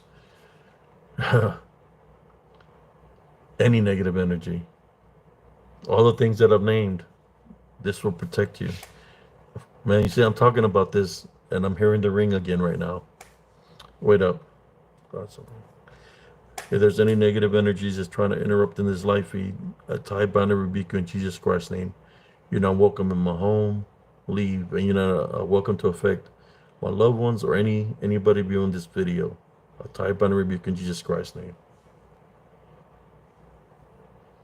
Black tourmaline. That will protect you. There you go, sister. Sister Madeline send the link. Anybody, man, look up this guy. He's a good guy. He's my brother. He's a good friend. Brother Joe. He's a single parent raising up his daughter. I've been helping him as being a single parent when I was raising my son. You know that I purchased from him. You know, do business with him because just support him, and of course I love the minerals. There's a black tourmaline tower I purchased from him right here. I think he's got black tourmaline palm stones also. Like this one has got, this black tourmaline has mica on it. Let me see if I can give it a different, well, that's the lighter. Get this a little bit closer so y'all can see it. It's got mica on it. Yeah. Yeah, my ears started ringing real loud because they don't want me to share this. I'm sharing to y'all the things that you can do to protect yourselves from this unseen spiritual war. The things that the news outlets don't want to tell you. The things that the people in power and the politics don't want to tell you because they're affiliated with the other side of the balance. I'm telling you what to do to protect yourself. If you love your loved ones, listen to what I'm saying. This unseen spiritual war is very, very real, and we have to be prepared, brothers and sisters, to fight spiritually. Of course, Love Foundation is important. We have to do it through Jesus Christ. Yeah, I got all kinds of minerals.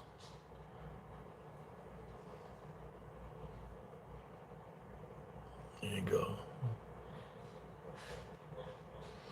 You ever seen the post of when I talk about minerals, and there's people that jump on here saying that the minerals are the devil, blah blah blah. The reason they're saying that is because that's probably what they're affiliated with, or they belong to a cult, and they don't want you to know that this will protect you from those unseen forces. Of course, Jesus Christ is going to protect you, but at the same time, there's other things that are created by God that can protect you, like minerals.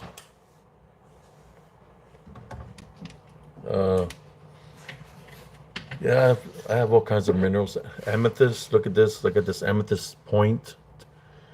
It's 2 points. It's an amethyst. I have a lot of minerals that I say I'm gonna stop, but I keep on buying. Can have them in your hand. There's certain minerals that'll keep you calm. You're feeling a certain way. This is a amethyst one, a dark purple one. Look at that. See the purple in it?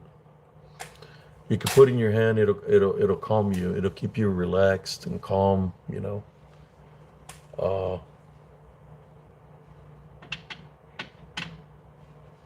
This is a fire quartz tower.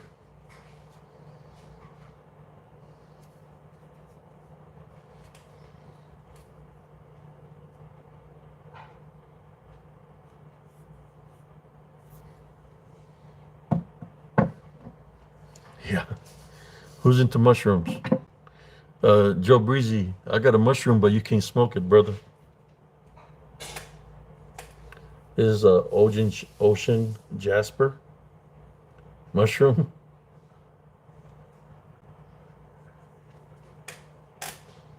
Ocean jasper.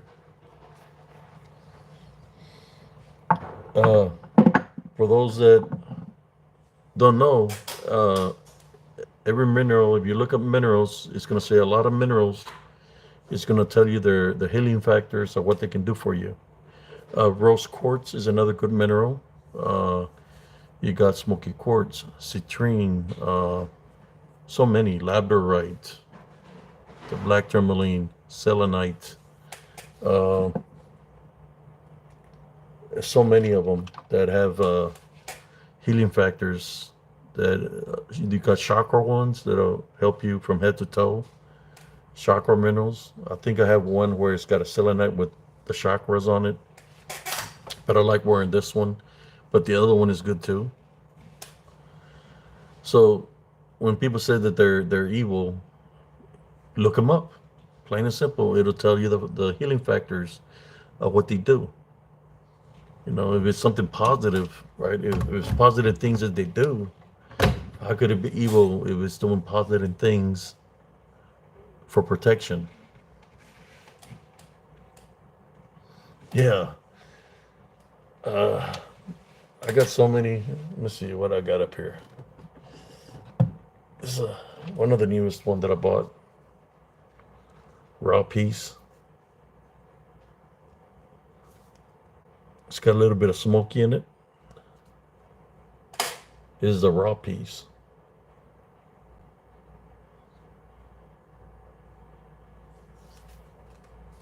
Just a raw piece.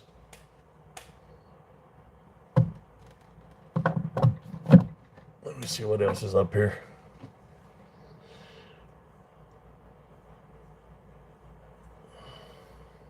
I think this is red calcite. Red calcite kind of looks like meat, actually. Look at that.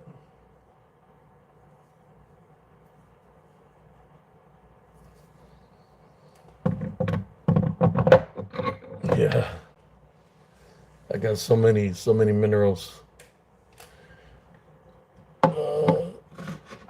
There's one right here. Look at this one. It's an agate slice. Pretty thick.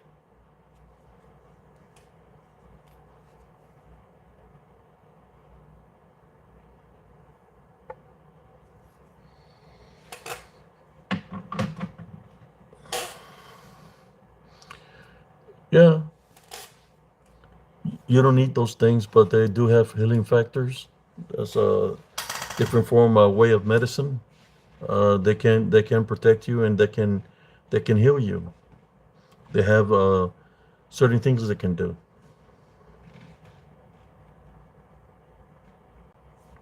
Of course, Jesus Christ, right? But there's not that's never through is I should say there's nothing wrong to have extra protection around you, especially when you get targeted spiritually. Ever since I placed the black tourmaline in my house and the selenite, all the activity that was happening around my home stopped. I'm talking about growlings outside my home, bangings, like they're trying to come in my house. I put the black tourmaline and the selenite on my window sills in my rooms. That activity stopped.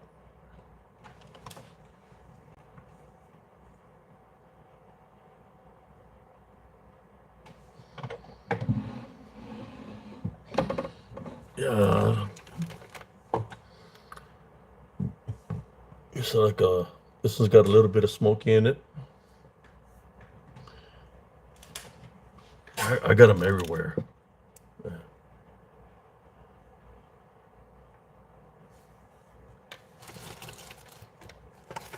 Little bags of minerals. I think this one's got a little smoky in it. Baby smoky. Yeah. Oops.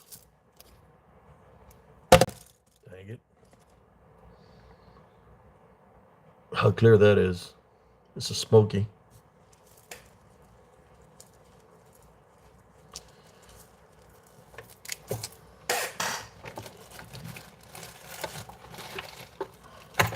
Got some Palo Santo. All you gotta do is just light it up, clear the space. I haven't lit it up in a long time, but Palo Santo. So I have some sage that was given to me, but I don't use sage. But some people use sage to cleanse their homes.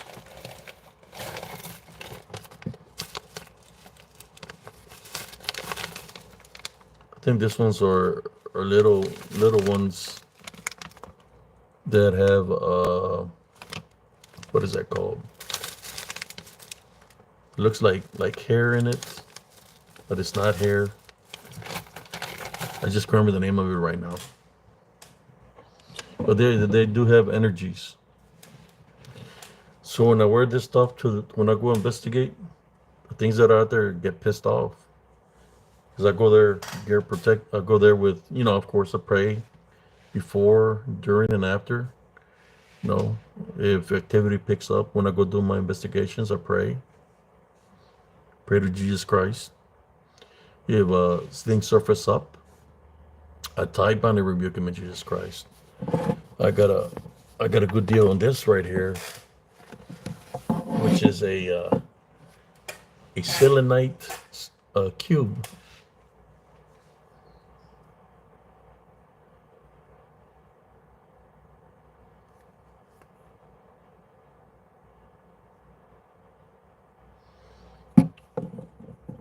Yeah. Somebody said angel. Yeah. uh, I got a little angel here too. Watch.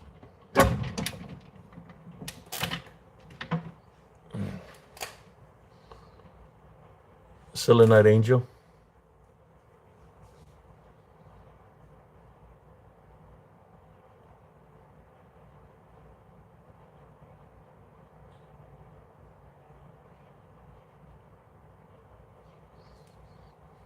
It's a selenite angel, and then the back looks like a heart of some sort. The wings. Selenite angel. Uh, I was told to be careful with this one, which is like a black obsidian circle. They said that, or it's like a mirror. They said the black obsidian is like when it's a circle that you got to be careful, but it's like a mirror. They could be like a portal, so you have to be careful. I'm just gonna show it to y'all how it looks. See, it's like a piece of glass. Like, let me see if I can show. There you go. It's like a mirror. See that? That's a black obsidian.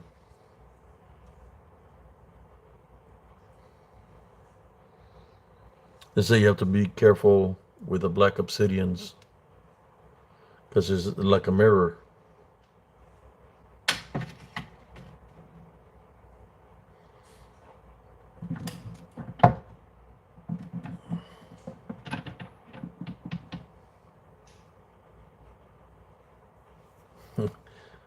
All kinds. I was thinking about one day selling some of the minerals. I'm gonna tell you how I wound up collecting minerals. I didn't have no minerals before. Yeah, I believe in Jesus Christ. I had no minerals. Uh, the way I wound up collecting minerals, brothers and sisters. Look at all the ones that are back there.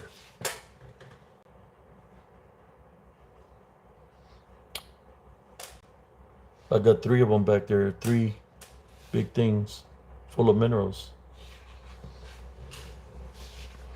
Uh, the way I started collecting minerals, I fell off a ridge. I got shoved off a ridge by an unseen force that he shoved me. I fell and I fell and I fell and I was injured for about 2-3 months. Didn't break no bone, but I had bumps and bruises all over my body.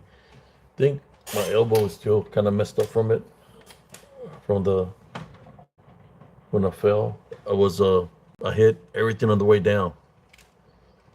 Everything on the way down made contact with me. But after that fall, is when I started collecting minerals. It's kind of like I don't know, it was because I hit Mother Nature or what, but it's like I got in tune with I guess what's within Earth, and that there's certain things that were protecting me on that fall. You know, I know Jesus Christ is my protector, but ever since then, it's when I started collecting minerals when I fell down.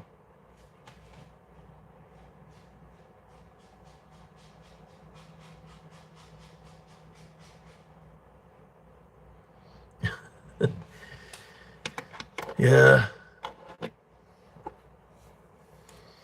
I told my son, that I'm going to put prices on them so something happens, so they can sell them for the price that I put the the prices I tag them on.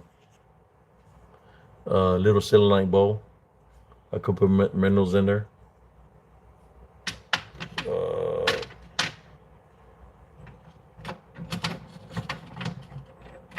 let's see. Heart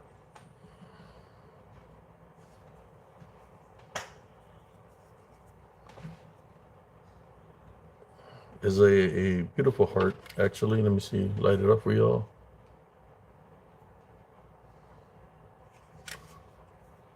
It's got amethyst and smoky in it. Corazon, a heart.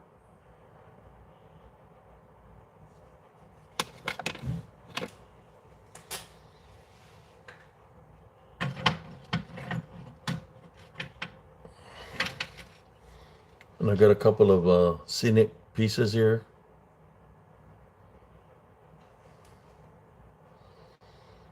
They have, you can see inside of them. It shows like a picture inside of them. Scenic quartz.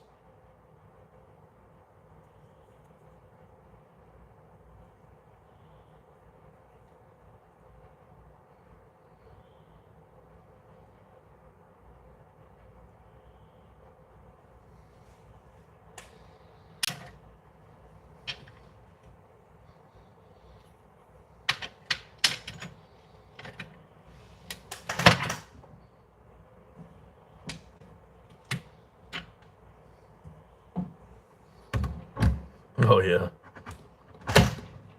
I still have boxes I haven't opened up. I got boxes in the garage that are just sitting there I haven't opened up. I don't know. See, before I started doing was I was already had my group Positive Spiritualists, and I was thinking about maybe selling some of the items that I have, right, for whoever's interested. You know, sell some of the items that I have. That's what I was thinking, but it hasn't gotten to the point yet that I've become a seller or anything like that. It's just having them all around me. I could feel the energy and the, the protection that maybe one day I will, but I don't know when. But the one that does sell that I know of, that's a good friend of mine, is Brother Joe Hopes. The link that Sister Madeline shared here. He's that's what he does for a living. He sells minerals. There's other minerals, other people that sell minerals also that I know of. You got Harvey Cardenas from the mineral division that sells. But I like dealing with Brother Joe. Brother Joe Hopes. There's other friends, Brother Seth Kane. Um, like if you go to Brother Joe Hopes, sometimes I have like a weekend sale where there's like a lot of people gather up on the page, and like every hour there's somebody selling minerals, and they'll have deals on the minerals, and it's different names of different people that they sell their own sell minerals. So like during the holidays they'll have like a weekend blowout or something like that, right? Which you get a lot of good deals.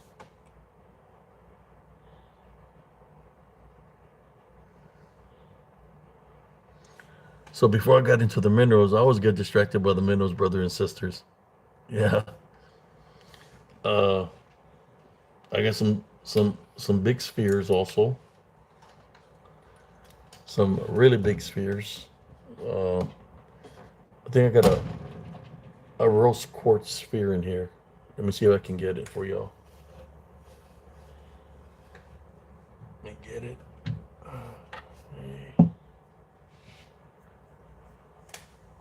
Pink. Check it out. Check out. Look for pink rose quartz or rose quartz. Look at the factors of the rose quartz.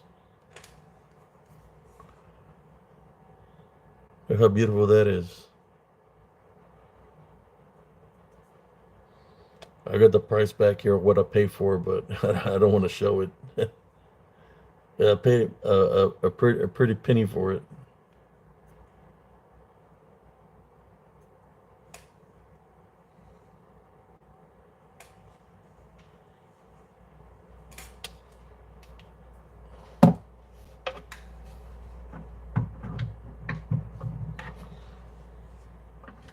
Uh, Honestly, ever since I've been fighting spiritually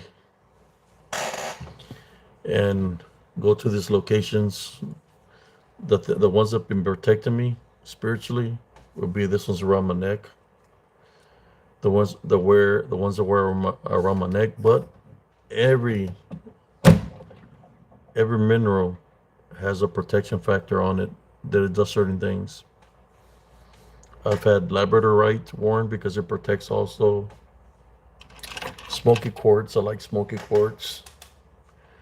Uh, Man, so many minerals.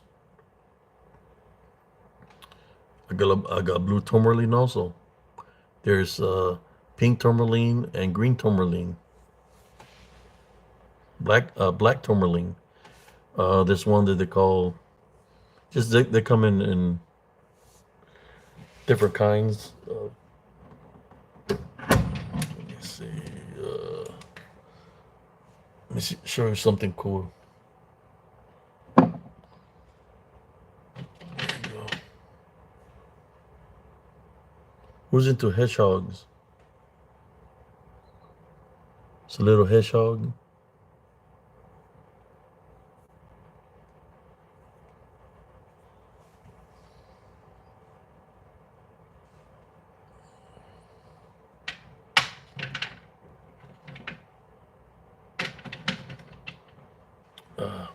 Yes, brothers and sisters.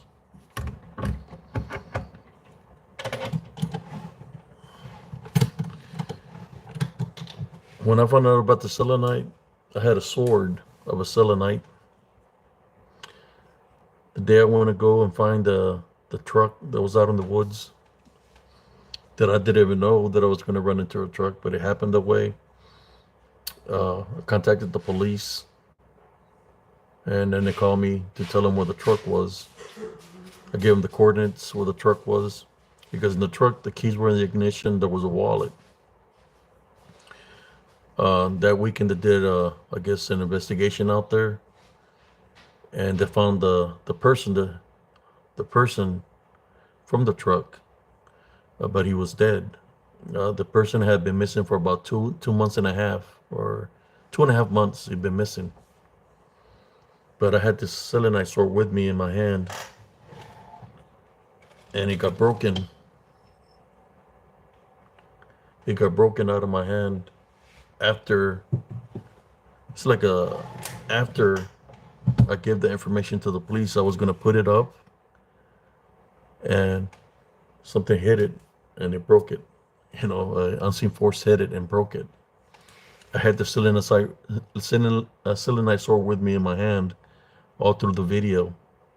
I have the video here on Spiritual Encrypted Encounters when I found that truck. It's here, and it was just when I started the video, I was doing a spiritual test. Because all these people are talking about they got swords and they got weapons, or they take all these weapons. I want to do a spiritual test just to see what was going to happen with the selenite sword. I already knew the factor of the selenite, that it brings a guardian angels and the angels. So I had it in my hand, and it also stores energy. So if something tries to attack spiritually, it's not going to drain my energy, but the energy of the selenite. As soon as I started walking down the path, the connection got interrupted, and I could feel a lot of heaviness around me. But the spiritual me told me, Don't worry about what you're feeling or sensing. No matter if it's a lot of them, just go through it. Something, this is happening for a reason. So I went through it, even though I was hearing all kinds of activity around me. I didn't let that stop me from doing the investigation using the selenite sword. So as I kept on walking, I could hear all kinds of activity around me. I went up to a location where I seen a truck in the woods sticking. The back of the truck was sticking out. It was a Chevy. So I went up to the truck. I looked around the truck and I was yelling to see if anybody was there. Nobody said nothing. So I continued, and activity was still picking up around me spiritually. And I found a location where it was like a mosquito net where somebody was camping out or was maybe there, and I seen a tarp, but I didn't touch anything. Uh, when I was there, activity picked up even worse. So I said, okay, I'm not gonna fear. I'm just gonna continue to do the investigation and get out of here. So I walked out of there, and even though there was activity all around me, I made it out of there safely. I called the Temple PD and told them that I had found a truck out there with the keys to the ignition. I didn't touch nothing, and I gave them, I was waiting for them to show up, but they never showed up. So when I got home, they called me. That's when I gave them the coordinates, and they were able to find a person that was missing for 2.5 months. But I believe that there was forces there that didn't want me to find that truck or to find the person or to assist spiritually.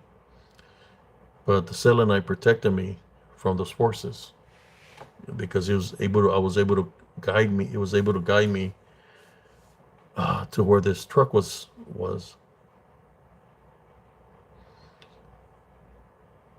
But the guy, he passed away. Till this day, I don't know what he passed away of. Nobody said nothing. I mean, he was missing for 2.5 months. I said, I got the video here. Let me get on my other phone, and I'll tell you what the name of the video is.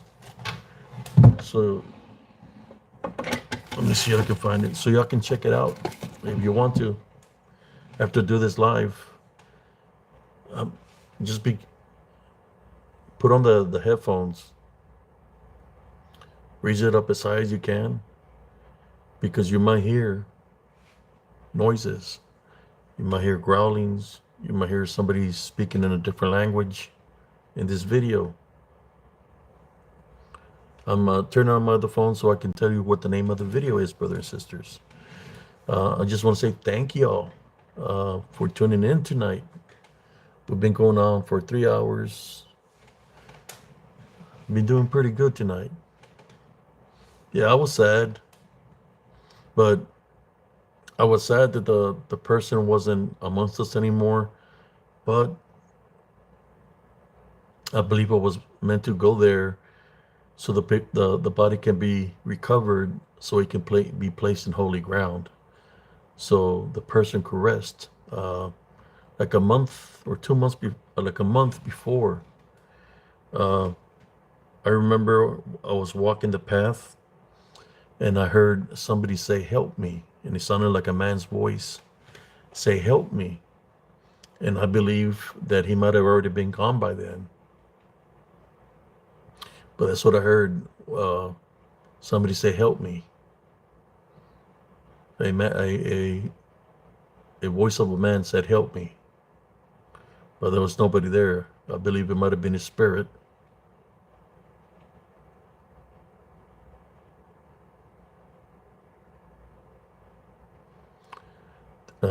Thank you, Nevis Angel.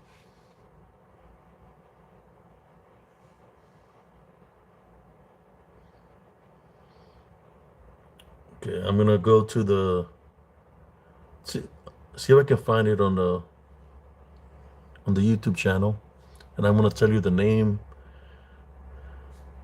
of the when it happened. Let me find it here real quick.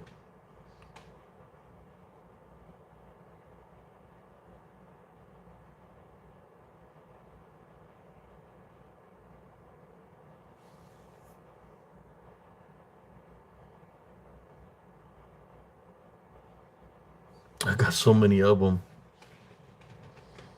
Let's see if I can find it for y'all.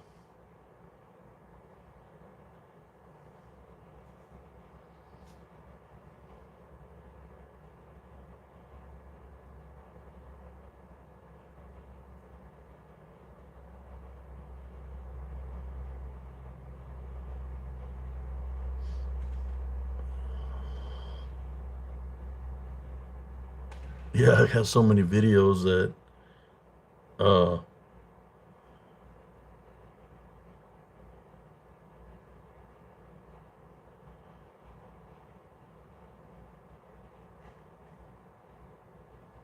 hopefully I can find it. It's got so many videos in here.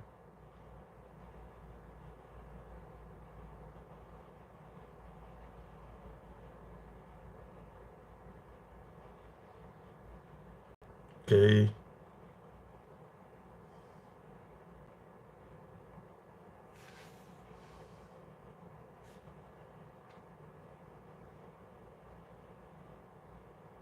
I know it was talking about testing out a my equipment, testing out a weapon, but it wasn't a weapon. It was just a selenite sword that I had in my hand.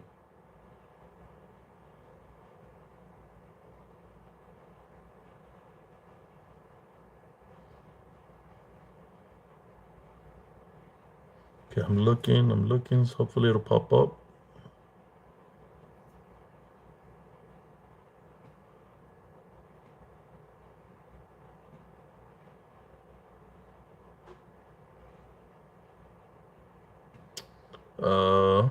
Okay.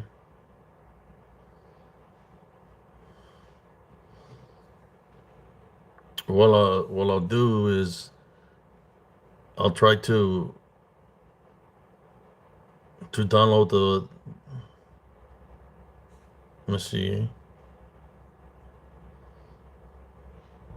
Where is it at? I got so many videos that I used to do off of Facebook, and what I would do when I do the lives in the woods, do the lives through Facebook, then I'll upload them on YouTube.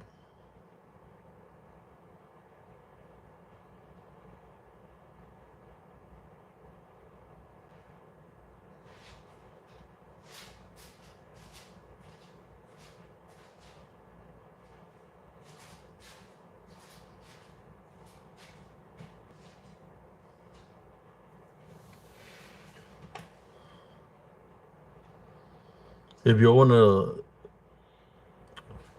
I got one here with cousin Victor. It's called Scripture, the Book of Enoch by cousin Victor. Uh, that's a good one. It talks about the Nephilim and everything. But brother Victor, my cousin Victor's not amongst us no more. He passed away during the COVID. He's the one that told me about the selenite because he came to me in spirit in a dream, and he had a piece of selenite in his hand, and he was showing it to me. He came to me as in the form of a guardian angel, and he had the piece of selenite in his hand in the dream. That's why I know about the selenite, because of him. He came to me spiritually. He had a piece of selenite in his hand. We got one here that's called Spiritual Talk and Awakening, with me and cousin Victor.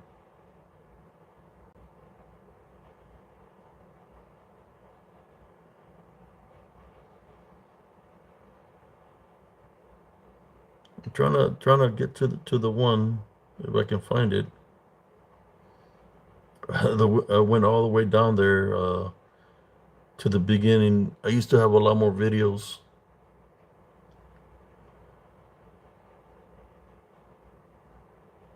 Okay.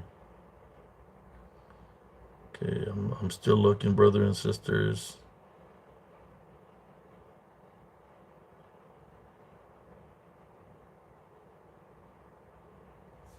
How's everybody doing? I hope y'all. Thank you, Sister Madeline. Yeah.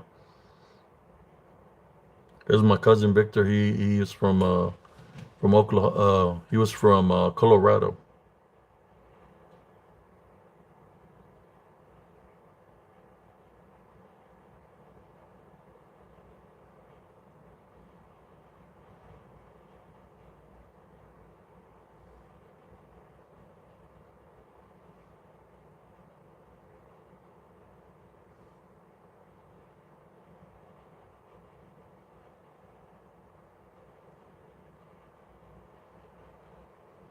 I really need to look for this video. When I track it down, what I'm gonna do is I'm gonna let you know the title of it so you can see of when I had the selenite sword with me. Uh, there was definitely a lot of activity that day.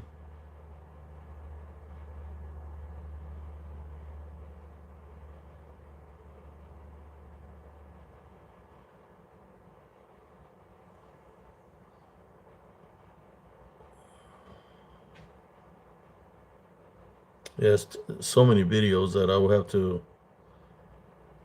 look which one it is. It's too many videos.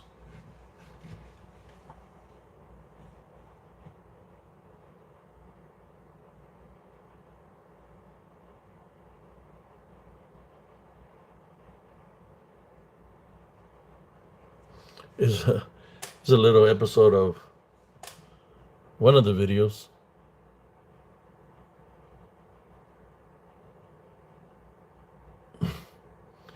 See the activity that happened in the video?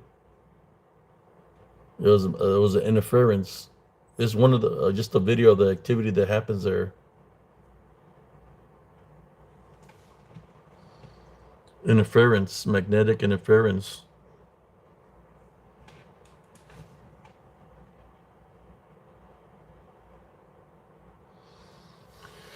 Singing bowls, they're pretty cool. They're the ones that you can go around the brim and they'll make a noise.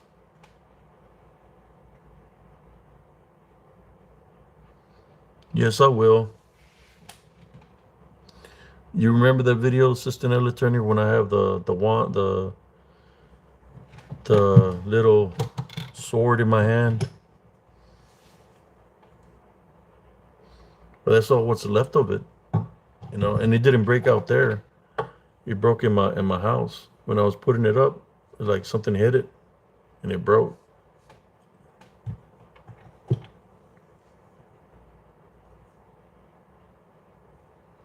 I had gotten it for my birthday. And the selenite sword, I got it for my birthday.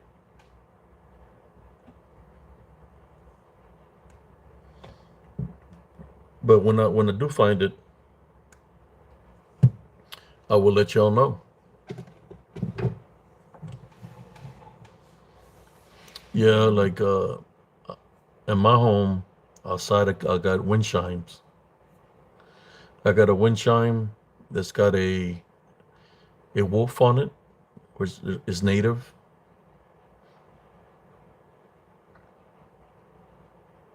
It's one of the noises that I run into a lot when I go out into the woods. It's either a whistling sound or the sound of chimes. You could hear them out there because they can mimic voices. Uh, there's times they can mimic the sound of a weed eater or a lawnmower when you're out there investigating. Yes. How about dream catchers? I got a couple of dream catchers. I got this one hanging here right beside me because there's times that activity does pick up, that when I do my lives or somebody's trying to do some kind of witchcraft necromancy, spiritually I can see things, but I keep the dream catchers around just in case there's any unclean spirits to trap them. But I actually bought them pretty cheap at the flea market. I got a nice blue one over there in the back, pretty big. Uh,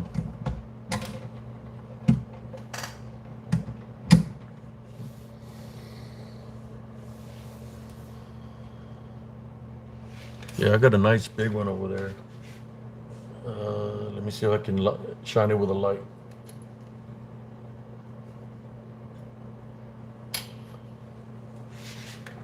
Y'all see it?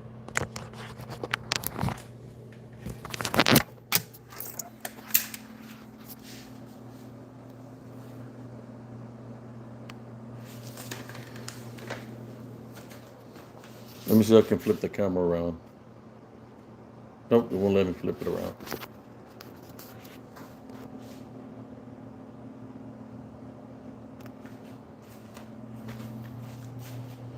Another one up there.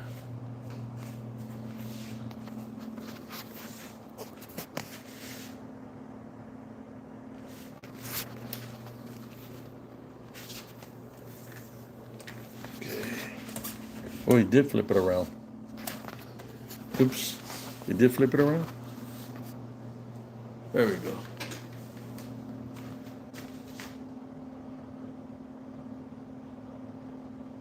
It's got the whole thing. Let me turn on the light.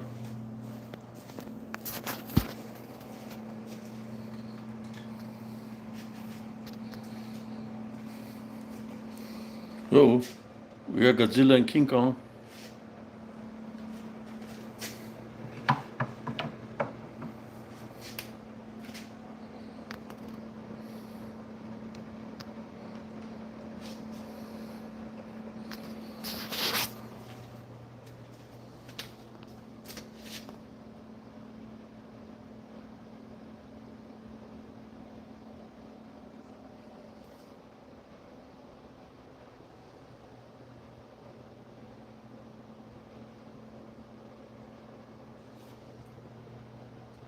Septarian eggs. Call them dragon eggs.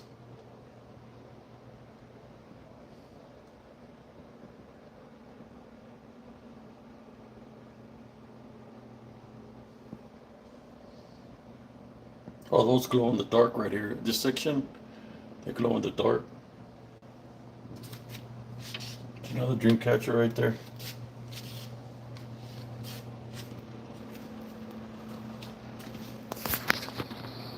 I'm sure I could turn this one on. There you go. A selenite.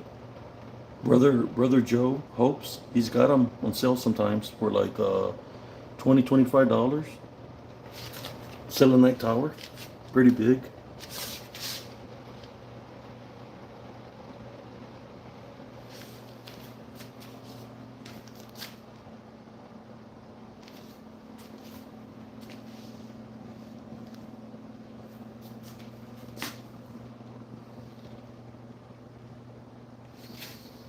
Fluorite.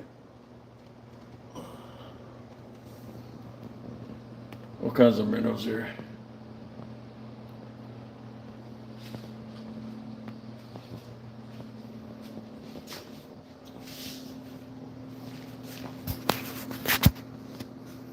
A lot of them in here.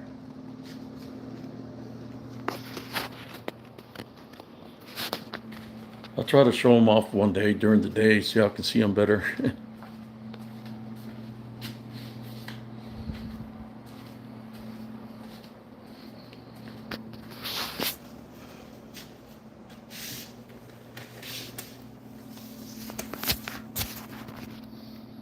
Let me face this back this way. There we go.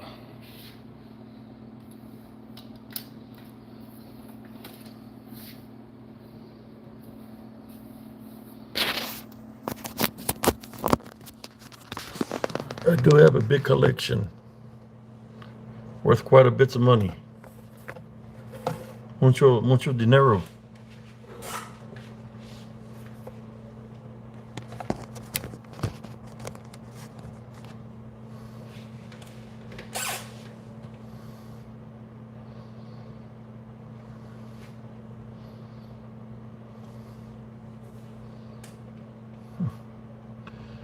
Thank you, and that was Angel. Y'all seen Godzilla and King Kong hanging over there? from the movie that came out. My son used to work at the theater at Cinemark. He doesn't work there no more. He's doing a different job now. But he would always hook me up. And I told him that when I was growing up, we'll see Godzilla and King Kong. So he got me that for my birthday, or he blessed me with it. Thank you. I got all kinds of hats. Here's another one. Got this one. Got this one, and the ones that I got in the room. I got a lot of hats.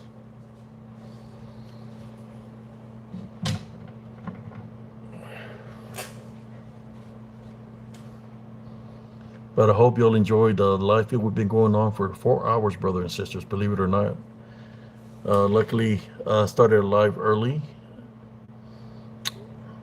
So your son loves Godzilla, yes. I got Godzilla and King Kong. I got Slimer in the room. When the Ghostbuster movie came out, I got a Slimer popcorn thing where you can fill it up with popcorn. Yeah. I got the Indiana Jones cup with a hat.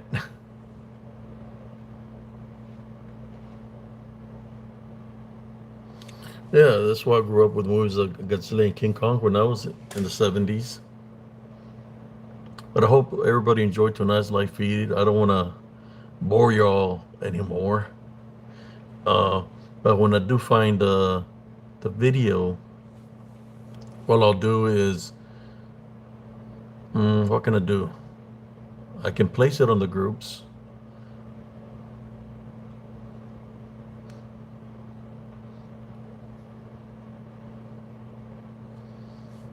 Yeah, I've been going on for 4 hours strong here.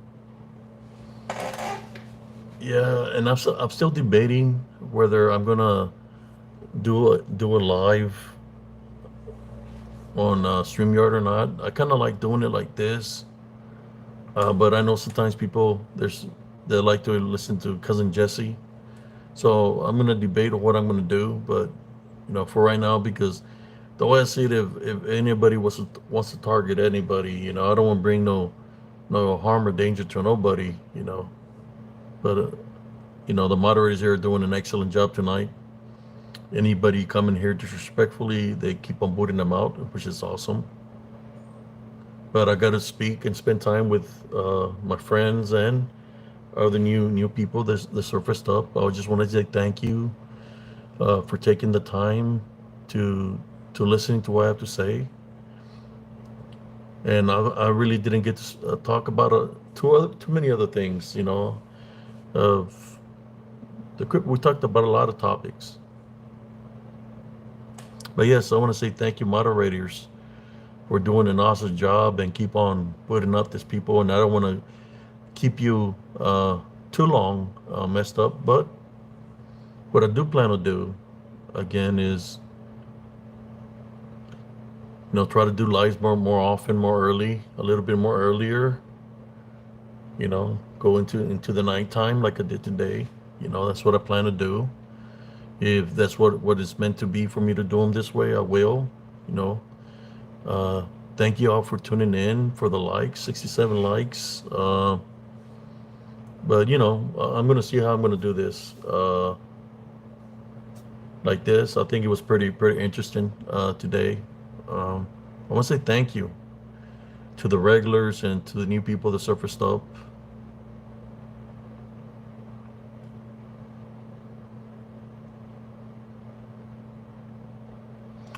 What I'm going to do,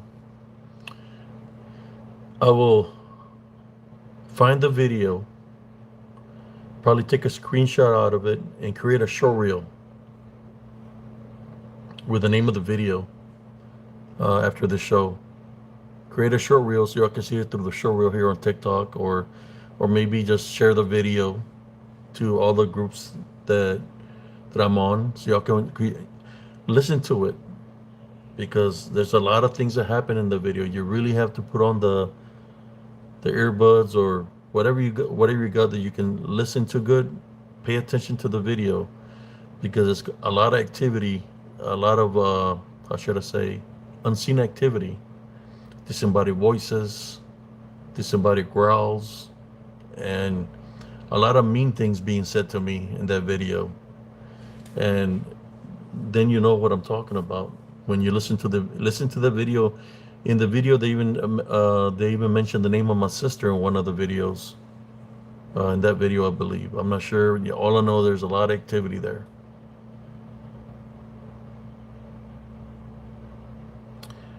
Thank you, Sister Neva's Angel, tuning in, and to everybody that Sister Nelly invited. You know, I enjoyed doing the live feed with Brother Josh Turner when we did it the other day. I was just laughing, having a good time. You know, of course, so, when people come into something good and they try to share their 2 cents, it doesn't really matter. You know, uh, then they become a target, right? A target of making fun of them because they're coming in there interrupting the live feed. So that's what happened that day, and I don't feel bad about it in any kind of way, shape, or form. Uh, it's just, you know, there's some people that they think they're on a high horse, that they're untouchable, they can't be touched. Well, when you're doing bad things, the only one that can touch you is Jesus Christ. That's all I can tell you.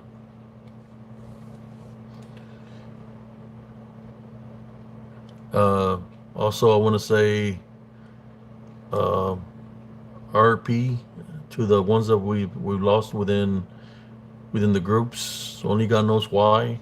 Um, all I know, the unseen spiritual battle is very real, and we're losing people left and right within the paranormal community, the cryptic community.